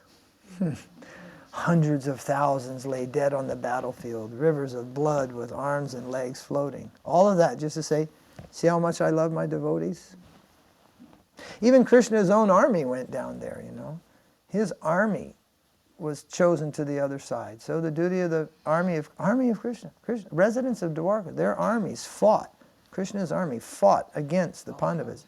They were a mountain tribe, I thought. No, I'm not sure. But if they were his, they were connected. They were his. Oh, but they weren't Dwarka residents. Yeah. So many died there. and 5 lived there. And all that just to say, see how much I love my devotees. So there's a big turmoil in all this. Those who survive it are going to come out from 22 karat up to 24 karat, you see. And from 11 to 14, 14, 16, 18, there's some purification in all of this. Ultimately, we say, people within say it, people without say it. Nobody can forget about Prabhupada's movement. Even people who say so many things went wrong, they can't forget about it. Nobody can forget about ISKCON. And it cannot be forgotten. It is impossible. Yet nobody stands and says, it's perfect now. In fact, everybody points and says, there's a problem. So, we're working out the problem. What is the problem? I could think of better things to do with my weekend. But it seems like, this is at everybody's door. So ultimately, keep a smile on your face. There must be some purpose in it all. Very short. I was in San Francisco in '75 when Prabhupada came in. Mm-hmm. And one reporter asked him, he said, Berkeley? Swamiji, are there problems in your temples? And Prabhupada laughed and said, this is the material world. There are problems everywhere. Mm-hmm. Even when Krishna is personally present in Vṛndāvana, demons are coming and causing miscarriages. So if you think there's not going to be problems, it's kind of an illusion. There's always going to be problems even in the temple. Yeah, there'll be problems. Now, since you mentioned Berkeley, years later we had a preaching center in San Francisco over in Noe Valley. And when we opened it up, we tried to get some publicity for it. We were doing Harinam. And this was 87. And this one newspaper guy came.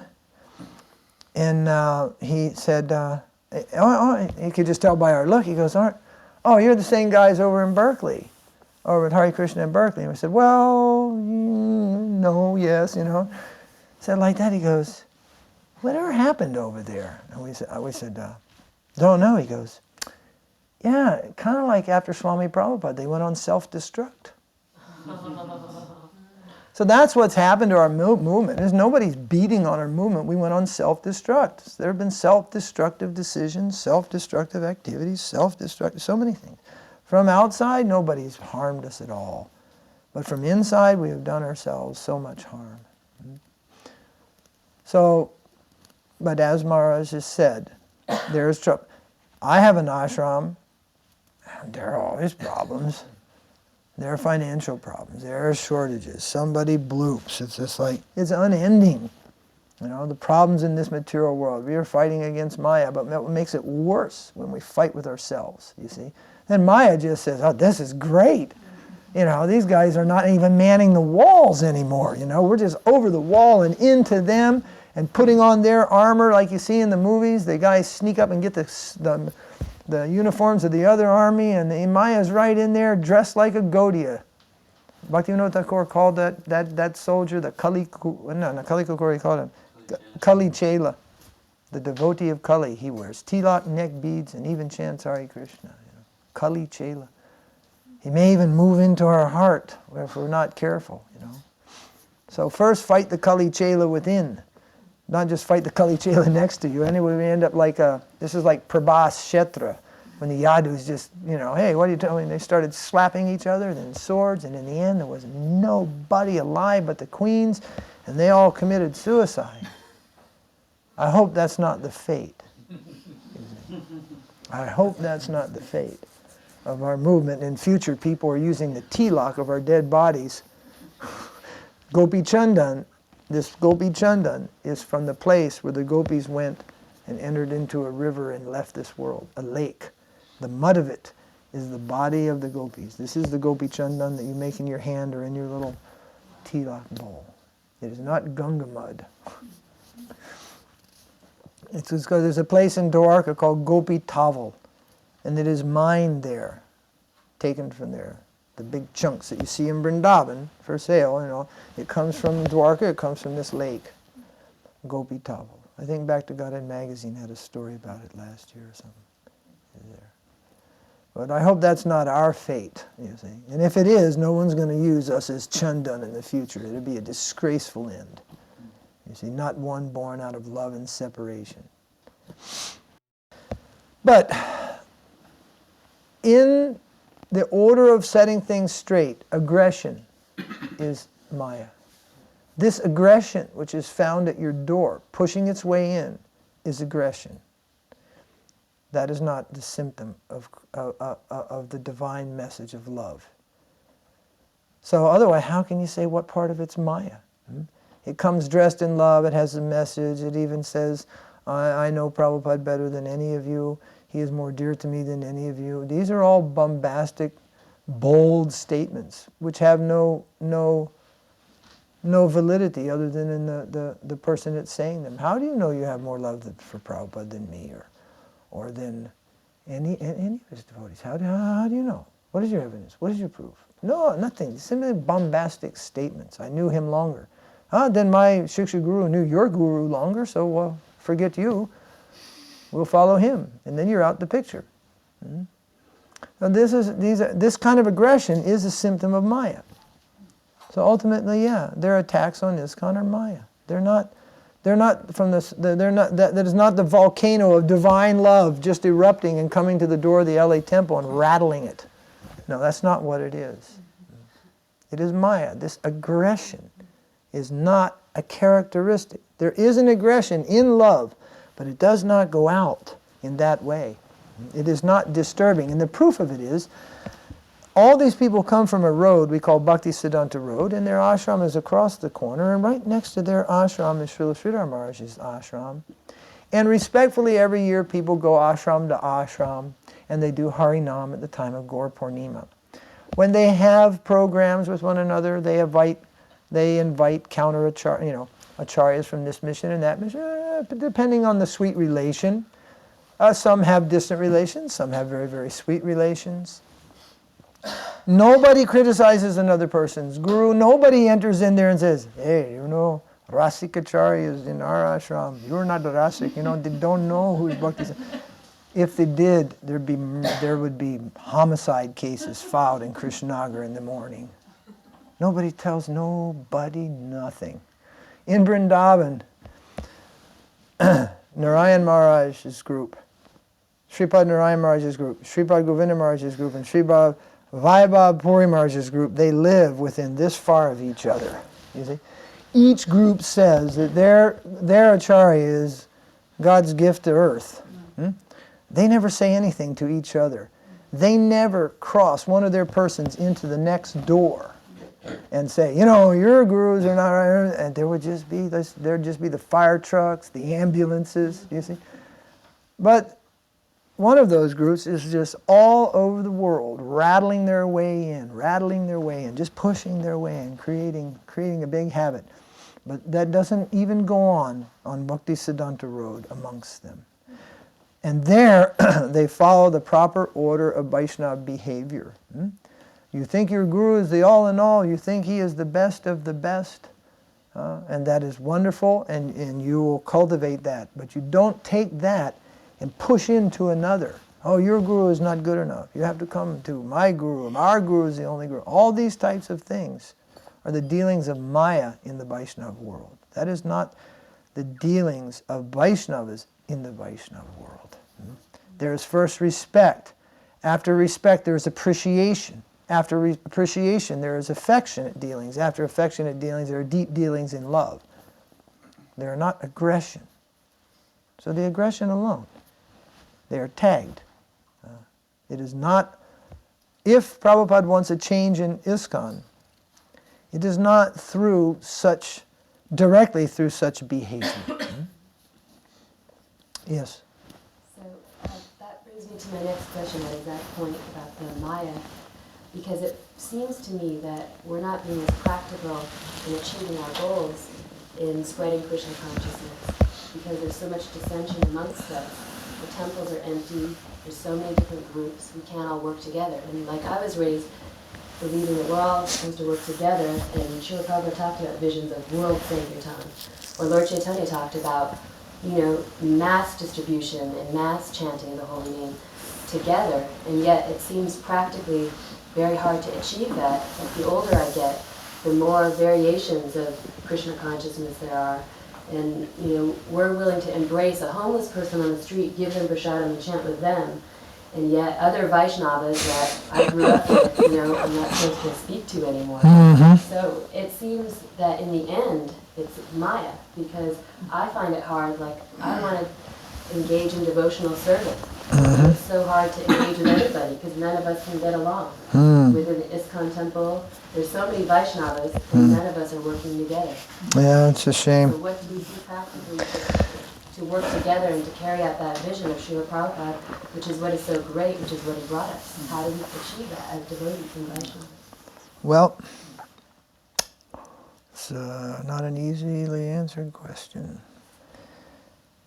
At the same time as we can describe a picture, like you just summarized, of confusion, chaos, disappointment, frustration, and how we can, there are more people chanting Hare Krishna in the world than ever before. So, Srila Prabhupada never suggested that all the branches of the Gaudiya Mutt surrender to him. And he wrote as much in letters, books, and so many things also. So whatever we can say, he did not feel that they had to surrender to him. Once, you'll find if we tend to research things looking for the answer we're already looking for. And sometimes we go right past doorways to treasure houses, you see. We're looking for something, and we don't see other things, Like I was telling everybody the other day, Srila Prabhupada wrote a letter to Ban Maharaj and said, please come and travel with me. I will make arrangements to distribute your books all over the world in all of my centers. And if you like, you can distribute my books in your center. One center. It's like, wow, this is a super deal, He'll take a case and we'll take a truckload, And, okay, but so Prabhupada was always ready to cooperate. Prabhupada did show sometimes cooperation with the Mayavadis, a willingness to cooperate. I told the story when he wanted to go to Japan and defeat the physicists and scientists, he suggested that Shankaracharya come along for the ride. Now Prabhupada would have argued with them to and from Tokyo all the way, but when getting there they would have both leveled their lances on life comes from fossils and just pinned it to the wall. Then later they would have gouged each other maybe. So first the common enemy and then each other, So, Srila Prabhupada had a particular bright view of the world. Accept what one can offer. Accept what service one can offer. Accept what contribution one is prepared to offer. But when the offer of a contribution was seen as dangerous, then he would cut that in order to protect what he was doing in service to his guru. So I think we'll always see that. Someone having to drop the boom and say, no, this is out. It just depends on who's levering the boom. The boom went down once. Wow, it got me right on the head. It was like wacko. I was right under the boom. So just because the boom is dropped doesn't always mean it's right. But I think that's going to always be there. And some people will be innocently caught up in things. Ultimately, I think, and I've seen, heard, and the only way I can maintain my sanity is this diversity is ultimately good. It ultimately comes to serve a more complete balance. But in the middle, it might not look like it's going to be. Like cooking, you see. And if you taste it in the middle, it's like, this is not good, you see. Like a nice bitter melon sabji. If you take it raw, it's like, whoa, what are we going to offer to Krishna? No, it's still in process, you see. Or chapuri dough, if you eat it raw, it's not good. So it's in a process. So something's going on in the world right now, Western Vaishnavism. And the outcome isn't really there yet. So we'll have to wait and see what that is. What is the ultimate good in all of this? But diversity doesn't seem to be a bad thing. Yet if aparad is the thing that makes diversity, the diversity, then that's not good, you see. So even when dealing with something which is an opposite, one has to be careful about aparad, Vaishnava aparad. Therefore, the devotees, actually the devotee, what I say is this should not be the fight of the devotees. So I don't leave this issue to my disciples to argue out here and there. We have a motto in my ashram, leave the fighting to me. Because who are we fighting with? I'm fighting with my god brothers and god cousins, and you have no access there. So juniors are drawn into the battle, and just the battle itself, they're making aparad. The leaders of ISKCON have to represent what is this thing, and what is the thing that is not wholesome to them. But actually, if you see, most of them they're not in acquaintance with this. They're somewhere else. People say they're hiding. They're just not there. They're somewhere else. Now, so, you know, as a Prabhupada disciple, I say this is a matter first for Prabhupada's disciples to resolve. And however they feel that they have to resolve that. So it becomes hard. It becomes very hard, just like in asking me this. Many of you, I don't know, your guru may be my godbrother.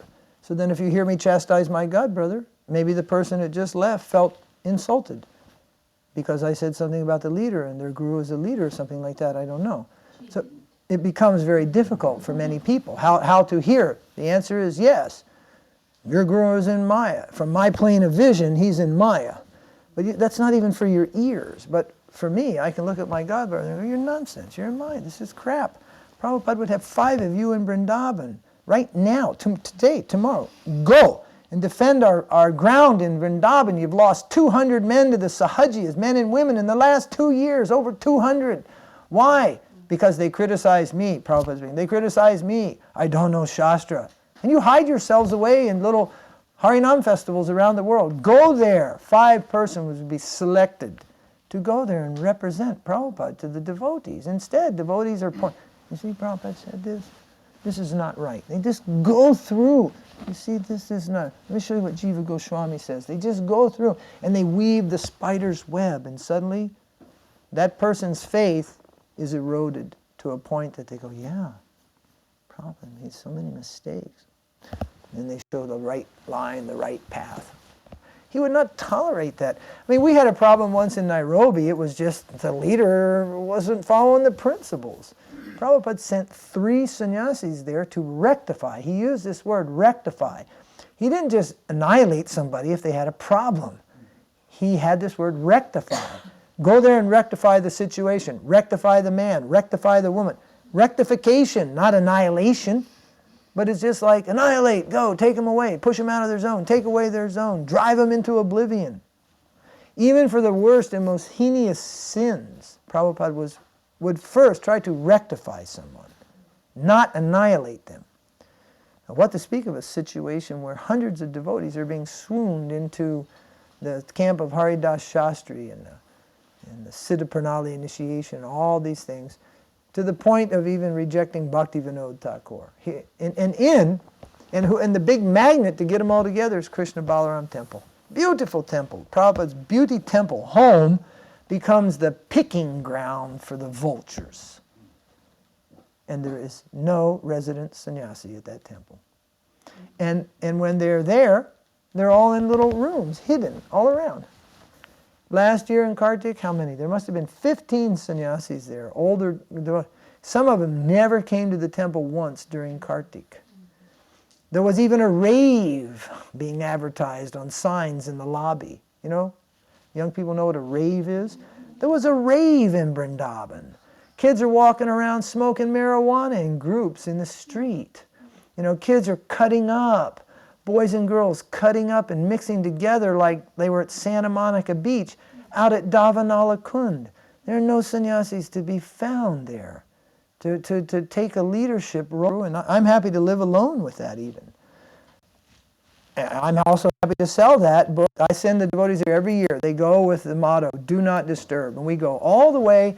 We ask, who's here? Gopal Krishna Maharaj? Very nice. Shrivan Swami? Very nice. They go right there first. Maharaj, these are our newest publications. Would you like one?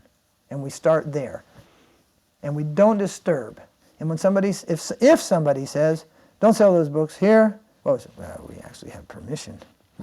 So we get permission to do what we do. We don't just push a table in the corner outside the door and do the rhythmic thing, and right outside the gate of Krishna Balarama temple and honking in everybody's ear. And it's just like ridiculous. So if it's welcomed, we're happy to offer what we have. If you tell me you don't want it, that's all right. Have a nice day, and I'm going, you know.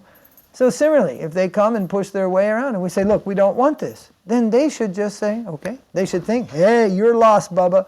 You're lost, and they should go their happy way. They don't. They're making an issue out of this.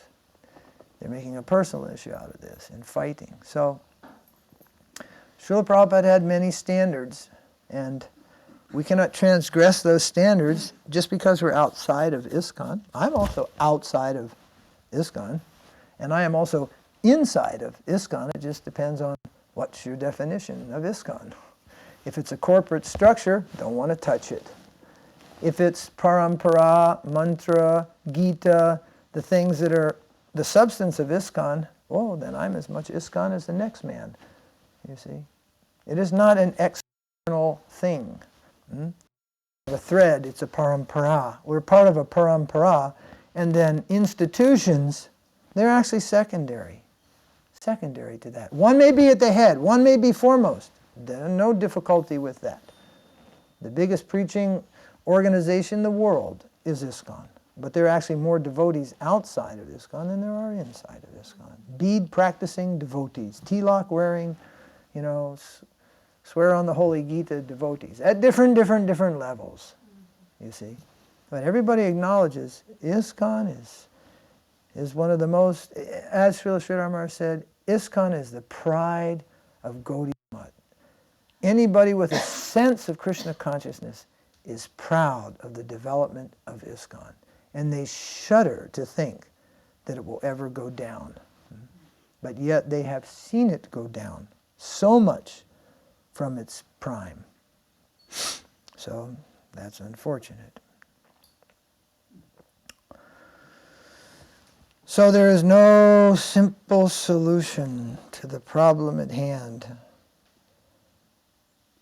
No simple solution, other than Krishna consciousness. One solution.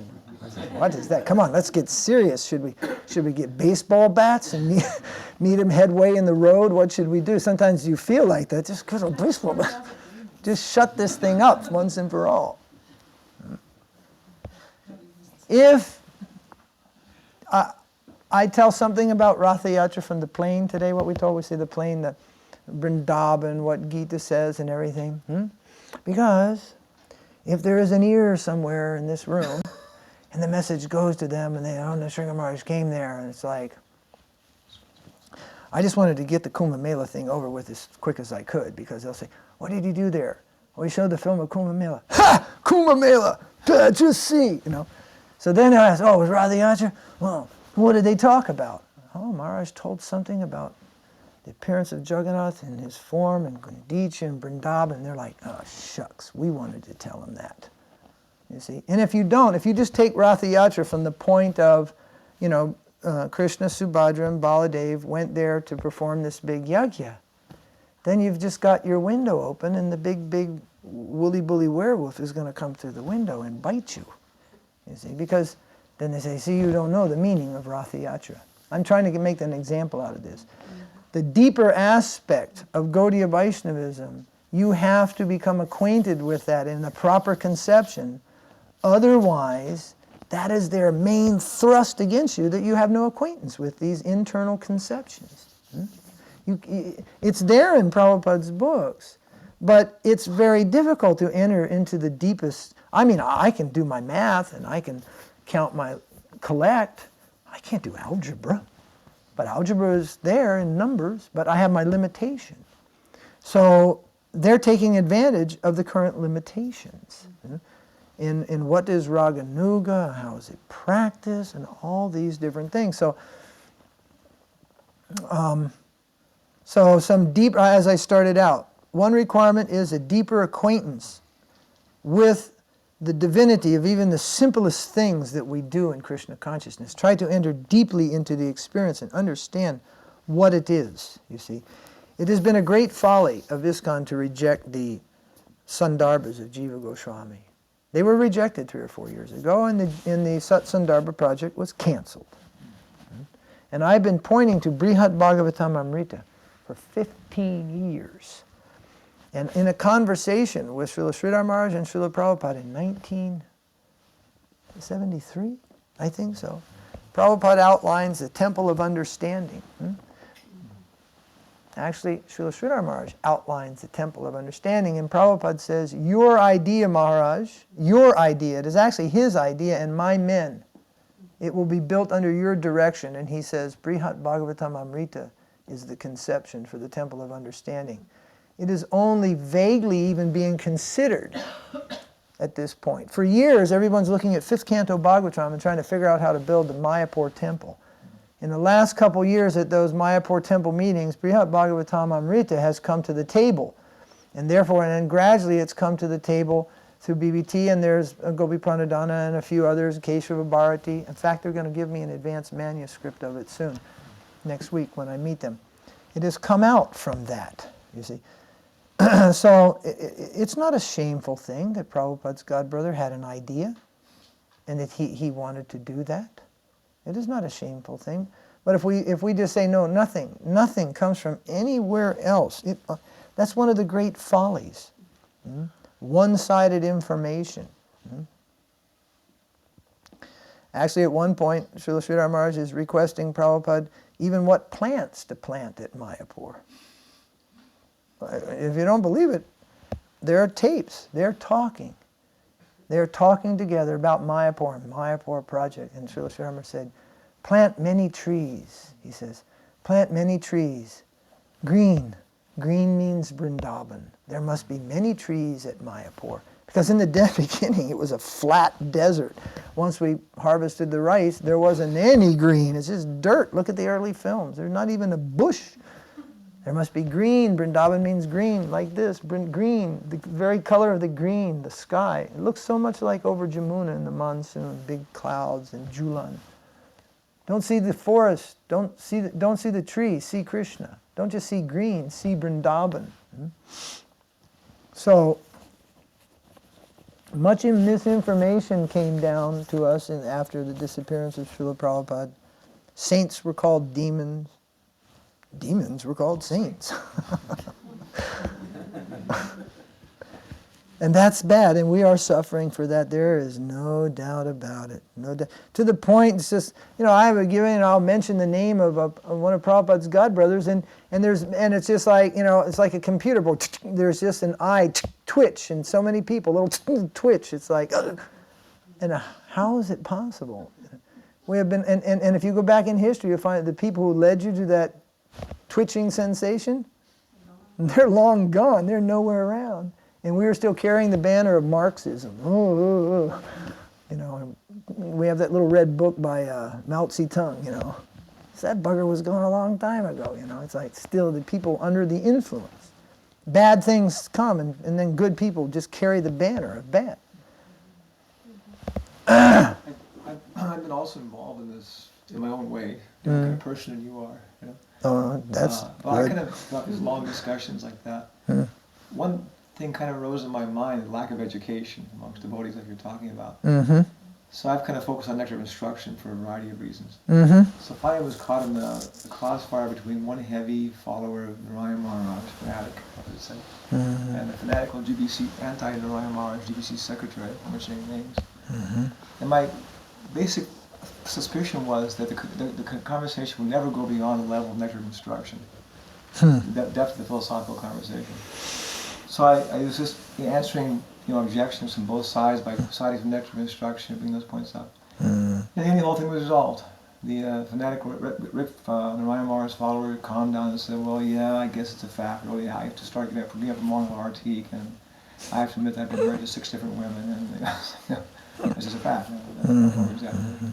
And it's okay, I'll just kind of calm down and start, trying to practice basic things. And the GBC secretary, whose conclusion was, yeah, all right, there is other people in the world and stuff like that and so on. And this is one point, is the educational level, in some ways, my experiences, even if you just understand our educational, what I see many times people, they're following regular principles, chanting their rounds, but the morning Bhagavatam class starts to be a real lacking thing. Even amongst my disciples, they don't understand that the full morning program is you're not chanting good rounds if you're not following the full morning program. You're not getting up for Manga Artik, performing kirtan, and 1 hour of, we started reading Chaitanya Charitamrita 20 minutes in the morning in our San Jose Center, and we're on Madhya 9 now. It's 20 minutes in the morning, it's amazing. And this entire 15-page commentaries of Vedanta Sutra. You see Prabhupada's included, like, Sanatana Goswami's commentary of Vedanta Sutra in a 15-page purport. So my observation is this kind of is it. If you just kind of follow Prabhupada's basic program of 1 hour a day in the morning, make that a kind of standard, then 99% of these problems will go away. And then from that basis, then you can appreciate, like Lalita Madhava, Vidagdha Madhava, all these things, Prabhupada's, Gravita's, all these devotees from that basis like that very nicely, to everybody in that sense. So Maharaj is suggesting a good solid program in Krishna consciousness is a good remedy for all disease. So certainly no sane person would say, no, actually a very sloppy sadhana will also work, So that's true. Since you mentioned Upadeshamrita, I remember, and I couldn't yet remember the exact words, but when Srila Bhakti Siddhanta, we all know Radhakund, the division between Radha and Kund, that little walkway that's there. Well, it was on that walkway where Srila Bhakti Siddhanta used to give classes when he was at Radhakund during those Brajmandal parikrams. And the book that he lectured from was Upadeshamrita. And this is the teaching of Mahaprabhu, it is a concise teaching of Mahaprabhu in the language of Rupa Goswami, is how it is described. It is the language of Rupa Goswami, is the teaching of Mahaprabhu. It is one of the most, it takes us from Vachovegam, control of the senses, all the way to Siddhadeha, spiritual perfection and eternal divine service in the eternal place of divine service, Radhakund. It takes us from square one to square infinite. It's such a very important book. So that's a good choice of material. Even Srila Bhakti Siddhanta chose to preach from that platform at Radhakund. Yeah. The teaching of Sriman Mahaprabhu in the words of Rupa Goswami. With the Bhaktivedanta purport. Yes, with the Bhaktivedanta purports. It was nice. Upadeshamrita was recently published by the Gaudiya Samhiti, that's Narayana Maharaj's mother camp. It has Bhaktivinoda Thakur's commentary, Bhakti Siddhanta's commentary, the first commentator, who is a Goswami of Radharaman, those three, and Narayana Maharaj's commentary? Something is there, I forget. That was very nice. I know the person that translated that some years ago. It's very, very nice. So I was very interested to see how Srila Prabhupada's purports went with that. And Srila Prabhupada's purports are they're a line for line in some places and a general synopsis in others, but it follows Srila Bhakti Siddhanta's purports. Yeah, he includes the Anuvritti in the second half of every purport. He says, in his Anuvritti commentary on Upadeshamrita. I mean, Srila Prabhupada does, yeah. He says. Yeah. Now, years ago in the Bhaktivedanta Gurukul, we did the same thing with the Nectar of Devotion. we took a look, how does this come from? Where does this come from? Nectar of Devotion follows Bhakti Rasamrita Sindhu and the purport of Bhakti Rasamrita Sindhu by Jiva Goswami. And when Jiva Goswami quotes a Purana, then you'll see in the Nectar of Devotion some statement from the Purana. It's all in English, of course, Nectar of Devotion. Some statement of the Purana is coming. And then the next statement is from Jiva Goswami. And it just follows Jiva Goswami. This is parampara. This was Prabhupada's mood. He followed the previous acharyas. There's no harm in that, you know. But that's where people say these are not Prabhupada's books. That's where they draw that from. They're two planes. Krishna wrote the books. Actually, what they mean to say is he was only translating the works of previous acharyas. You know, it's just like, gee, that's such a lower thing that he did, you know. No, that is not an easy thing to do. And he didn't just translate either, you know. He, what do you call it? He draw many things to one thing. He condensed so many things there. So this is all word jugglery they mean. Probably not Prabhupada's books, then. And then not your books either, then. You know. And this is all fighting business. Not really aiming at the goal. Not really aiming at the goal. But Upadeshamrita, I remember when it first came around, when I first saw it, was sometime in 1972, and it was just a Xerox copy. It was a transcribe. It wasn't even edited. And it was so, like, powerful thing. What we were reading, what we were hearing, though, was so profound. So it has not lost that profoundness. It is still very profound, the great nectar of instruction. And this instruction taking one to the greatest nectar.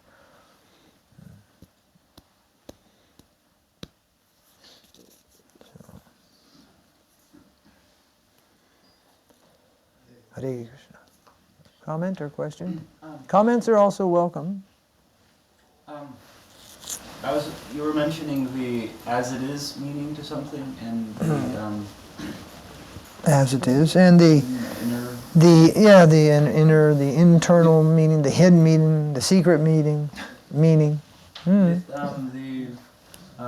word aparad, is that the as it is meaning, or is that No. Aparad means offense. The internal meaning is, it is particularly unacceptable by Srimati Radharani, the mother of devotion. She takes personal exception. So both things are there. It just means offense, and probably until this day, although you heard 1,000 times about the offense, nobody pointed that out, maybe. Is it? Did anybody hear it before? Did it mean Zafar? Where did you hear that?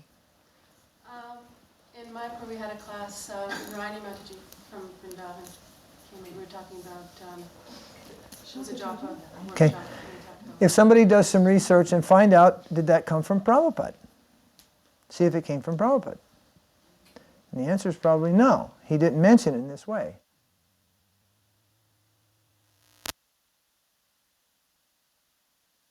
Because everybody's going to hear from Srila Puri Maharaj.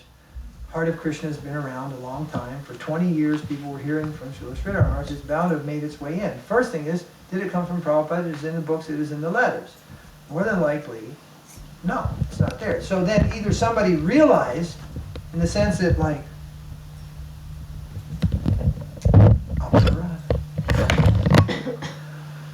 this means either that way it came, or it got heard from outside. So, and either way it came, it is what it is. Aparad means that which is displeasing to Srimati Radharani. Well, what does Rad mean otherwise? Radha. What, like aparad? Radha is the root of Radhana. Radha means to serve. To serve. Aradhana means to serve. Then there are different words of that. The highest servitor, who has served more, who has served better. I'm not a Sanskritist. I'm very poor at language, even English. Pathetic. The language is bad. But it stems there. Some people say the root is this, and Radha's name is drawn from that. Oh, actually, you're wrong. The root is Radha. The rule of grammar is drawn from that, and that's called Harinamamrit Vyakarna. Mahaprabhu revealed. Beneath it all is the name of Krishna. It's the underlying principle of grammar and all these things. Everybody's, no. Teach us Nyaya. They're all shouting, Nyaya, Nyaya. They want to know grammar. Mahaprabhu is teaching them love, and he's revealing Krishna everywhere. Now, omniscient means he sees Krishna everywhere and can reveal Krishna from behind. To know that a person has a broken leg, to know that a devotee is going to be in an automobile accident, and all these things, Trikalagyan, know all these things in the future. This is not the quality of omniscience of a pure devotee of Krishna. Otherwise, he would say, quick, call New York and tell Madhumati to use her seat belt. He's not cold-hearted like Stone. Let them have their karma. Fools. So foolish. Knowing all these things is no knowing at all. It's all agyan. It's all ignorance. The plane of karmic reaction is all in the plane of ignorance, non-existence. Omniscience is in the plane of reality. It is in the plane of truth, not in the plane of darkness. According to Brahma, he has to be omniscient to an extent because his field of service, he is doing something like this. But it is not the characteristic of the pure devotee. Prabhupada gave a very nice explanation. I'm summarizing. Knowing everything means knowing Krishna. Knowing everything means, knowing all knowledge means where knowledge is found, you see. Like sometimes we'll say, well, I'm not sure, but it's there in the CC, it's there in the Gita, it's there in the Upanishad, it's there in the Upadeshamrita. It's there, but I don't remember which page. All right, better if you tried to learn which page, but you know where that knowledge is, you see. All knowing, he says, knowing is where, who has all knowledge means he knows where knowledge is found. That was also another one. So, what these other statements show is they show so much lack of deep understanding. Although he is very high, he is also very simple and filled with the affection of a father for all the devotees. He is not distant from them in their struggle in this world. He is with them in his well-wishing. You're ever well-wisher, parentheses, but you just have to suffer it out according to your karma. What does it mean you're ever well-wisher? So in terms of his capacity, he is there always, our ever well-wisher. Then how could he know that great physical harm and abuse is coming to someone? And that, of course, it's good because the devotee is the deliverer of the abuse.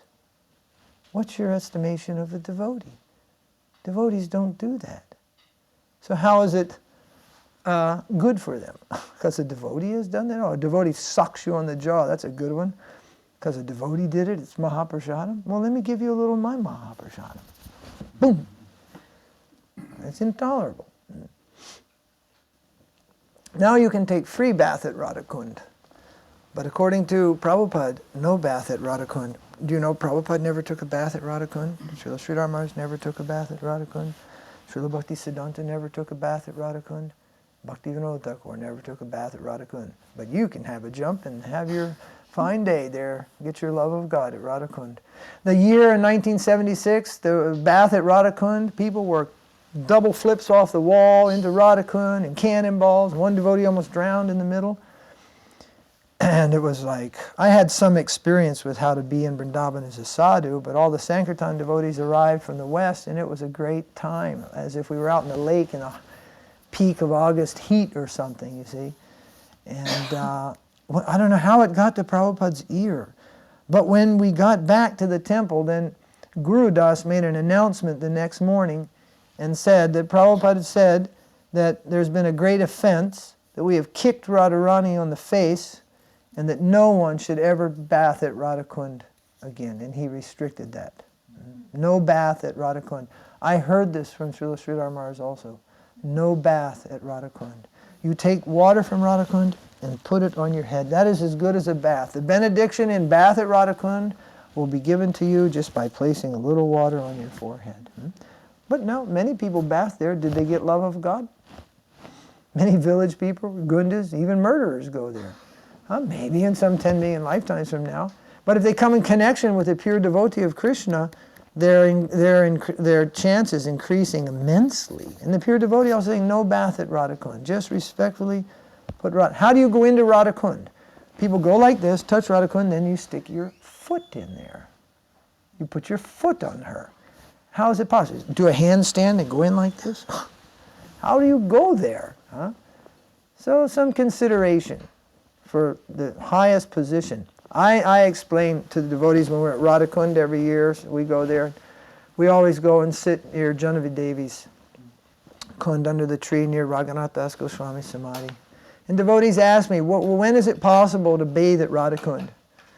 And I explain putting the water on the head and everything like this. And then I say, do you see where we sit here?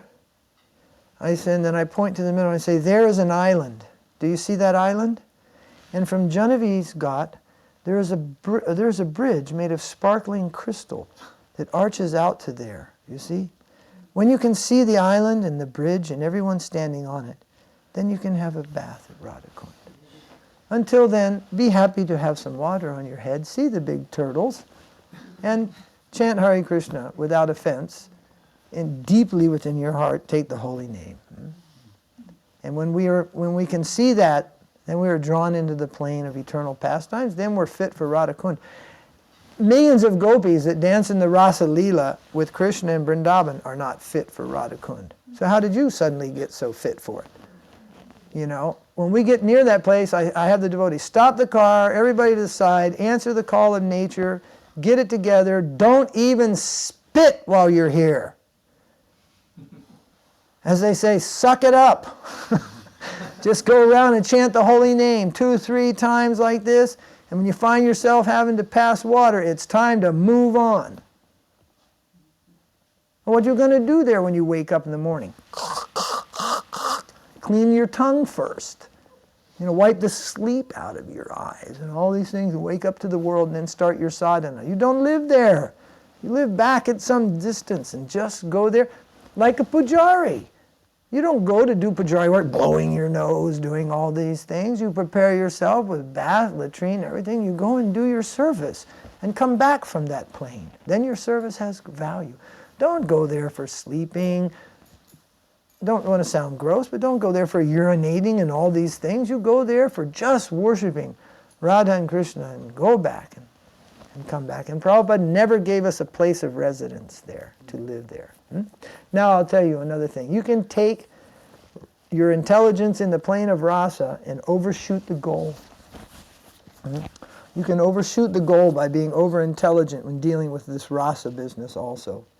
Now a new trend is their group worships Govardhan as Girirani. I think you'll find articles out on the internet. Now the real worship of Govardhan is as Girirani. And I didn't read all about it, but I already know what is there. So now you worship Govardhan as Girirani, and this seems to be very, very high. But what we find in Chaitanya Charitamrita is Mahaprabhu gave Raghunath Das Goswami a Govardhan Shila. Raghunath Das Goswami is the Prayojana Acharya of our parampara. The highest expression of perfection and love is announced like through a loudspeaker, through the writings, poetries of Raghunath Das Goswami.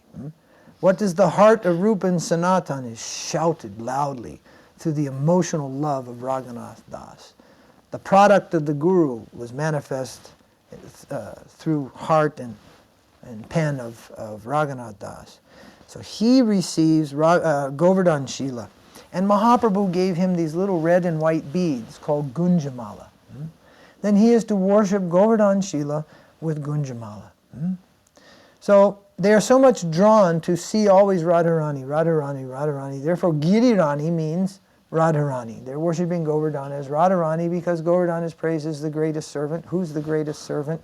And they just take it like this and worship as Radharani. But in the very beginning, they're already given Radharani. The little red and white beads represent Radharani. And she is to be placed around the neck of Govardhan. That is a representation of Radharani, Gunjamala, and Govardhan is Krishna. And this was the worship followed by Raghunath Das Goswami, the Prayojanacharya, who revealed the sentiments of servitorship to Srimati Radharani as the conclusion of all Gaudiya Siddhanta and practices. And then he understood. By giving me Govardhan Shila, Mahaprabhu is giving me my eternal place of residence. So, in eternal perfection, our God brothers and God sisters, if they have reached that plane, they are living in a village in Govardhan somewhere. In Govardhan is the eternal place of residence for Gaudiyas. Prabhupada manifested the desire to go to Govardhan in the last days of his life. This is internal, connected to that plane, high plane. It is the residence. If you go to the Sahajiya section, you get Siddha Pranali, you get what's called Ekdas Bhav. You will get an information where you live in Braj, what is your name, what is your color of sari, all these things you will get, you see. Then you'll get a map where Krishna is and where he does the service, all these things. And then you will have your mental meditation like in a yoga school. You know, you'll be chanting, Prabhu, can you help Sir Prashadam? No, I'm on my way to Barsana with the cows right now. Yes, this is Siddha Pranali meditation of the bogus variety. And we're given Siddha Pranali initiation and meditation of the authentic school. But we have to pay close attention to what we're being given. So if you want to think, where do I live in Braj? Know it, that you live in Vṛndāvana. This is Raghunath Das Goswami's realization of receiving Govardhan Shila. And then by the Gunjamala, he understood, and Mahaprabhu has given me Radha Dasyam, the service of Radharani. So you don't just run to go to Radhakund and do service of Radharani and Radhakund. When you are invited, it is by special invitation only. And even many are qualified. They're all not called. They're all not called. If you go there and you live there and you got everything there, then I asked, what is your aspiration? And the answer is, you don't have any aspiration because you've already fulfilled all aspirations. Aspiration means there's something yet to achieve. So after you achieve residence at Radhakund, what's your aspiration? Where do you aspire to live? And you don't have any aspiration. Aspiration is you aspire for yet something forthcoming.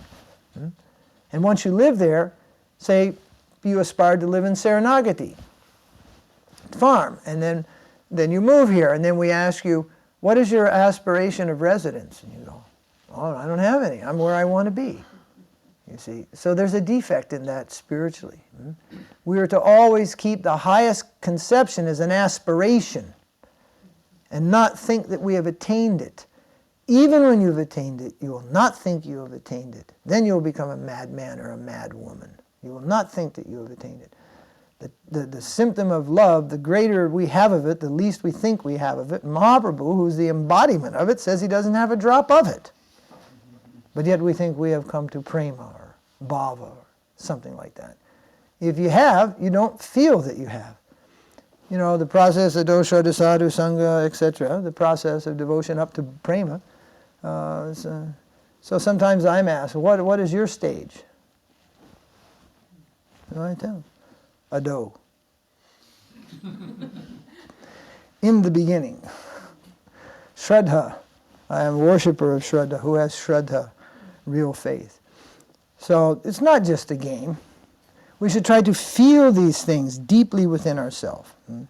Not the positive feeling, this much I have got, this much I have. When you push me, then I will say, I have Guru Nishtha. I must feel I have Guru Nishtha.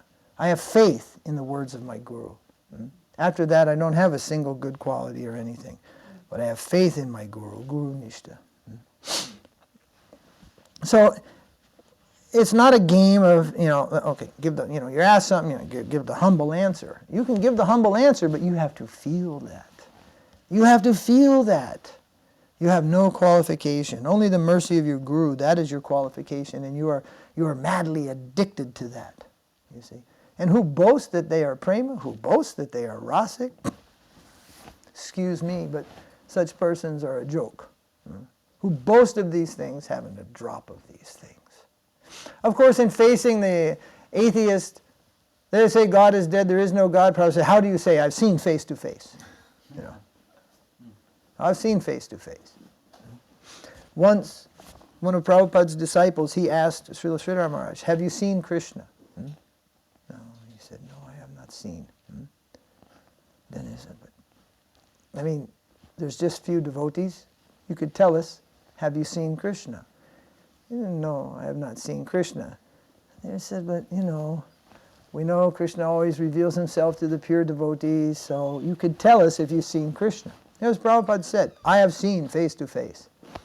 Śrīla Maharaj said, no, I have not seen Krishna, but I think I'm on the right path. That is more valuable to us, you see. We are on the right path towards Krishna, the unknown and unknowable. The thing the Vedas ultimately sit down and scratch their head about. The Veda is in awe of Krishna. What is Krishna? And we're on the path to Krishna. It is such a wonderful thing.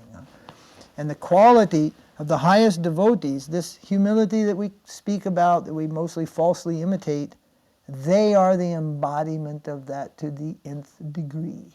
Radharani feels she has no qualifications. She feels the necessity of Krishna to such an extent that Krishna never, ever leaves her side for a moment. Even when Krishna is found with Mother Yasoda, or Balarama himself, that is called Swayam Prakash. It is the beautiful first-class expansion of Krishna. But Krishna, Adi, Swayam, Bhagavan, is surrendered to Srimati Radharani. He does not leave Radharani for even a moment. He never leaves Vṛndāvana, and he never leaves the side of Radharani. And this is the conclusion of Jiva Goswami, Bhaktivinoda Thakur, and all the great acharyas in our parampara. Where are we in all this? Better to say, well, a humble beginning. We should pose ourselves in a humble position. Mahaprabhu, he took the position. He took that position. He prayed to become a speck of dust at the lotus feet of Krishna.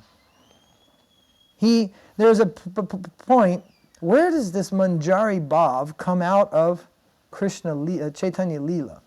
It comes from a Mahaprabhu's pastime. There's a painting of it in the CC. He goes to the plain of Radha and Krishna in a bower, and he starts to pick flowers. Shakis are there, and he starts to pick flowers. This is traced in this revelation. Mahaprabhu shows the highest plane of achievement for any jiva of this world, to be taken into that group. So that's the call now. You got to understand. We're headed for the plane of gopis. Yes, it's true. We're headed for that plane of manjaris. It's true. But please note, Mahaprabhu is picking flowers. You see? So there they are, the forest flowers. You want manjari bhav? Come to my ashram. I have 500 tulsi plants. I can't keep up with the manjaris. I'll give you a pair of scissors. You'll be out there 8 hours a day doing manjari seva, clipping the tulsis, you see, picking the flowers, making the garlands, doing all these things. You want to sing to Krishna? There's so many artiks a day, sweet songs you can sing to Krishna. Don't make things up. Don't mix Mirabai in this show. Mirabai has nothing to do with this plane of devotion. You sing the songs of Narottam Das or Bhaktivinoda Thakur. Such things as this, saying that maybe you're not a good singer. Hey, chant Hare Krishna. You don't have to know many Rasika songs to love Krishna. Just sing Hare Krishna. Even you got a bad voice, well, then that's fine. You don't have to learn so many Rasika songs. Krishna sings, then the gopis sings, in this big theatrical performance that takes place. This is not shown to us. It is shown to us. It is all over the Braj. Again, look at that Kumbh Mela movie. Buy one. Look at that. There's so many Rasika Bhaktas preaching. And if you see the unedited film of this, you're going to be amazed. They're talking of love and prema, and they're singing, and they're just going on the stage. They're just like, they don't stop. And people are just glued on that. There's a theatrical performance.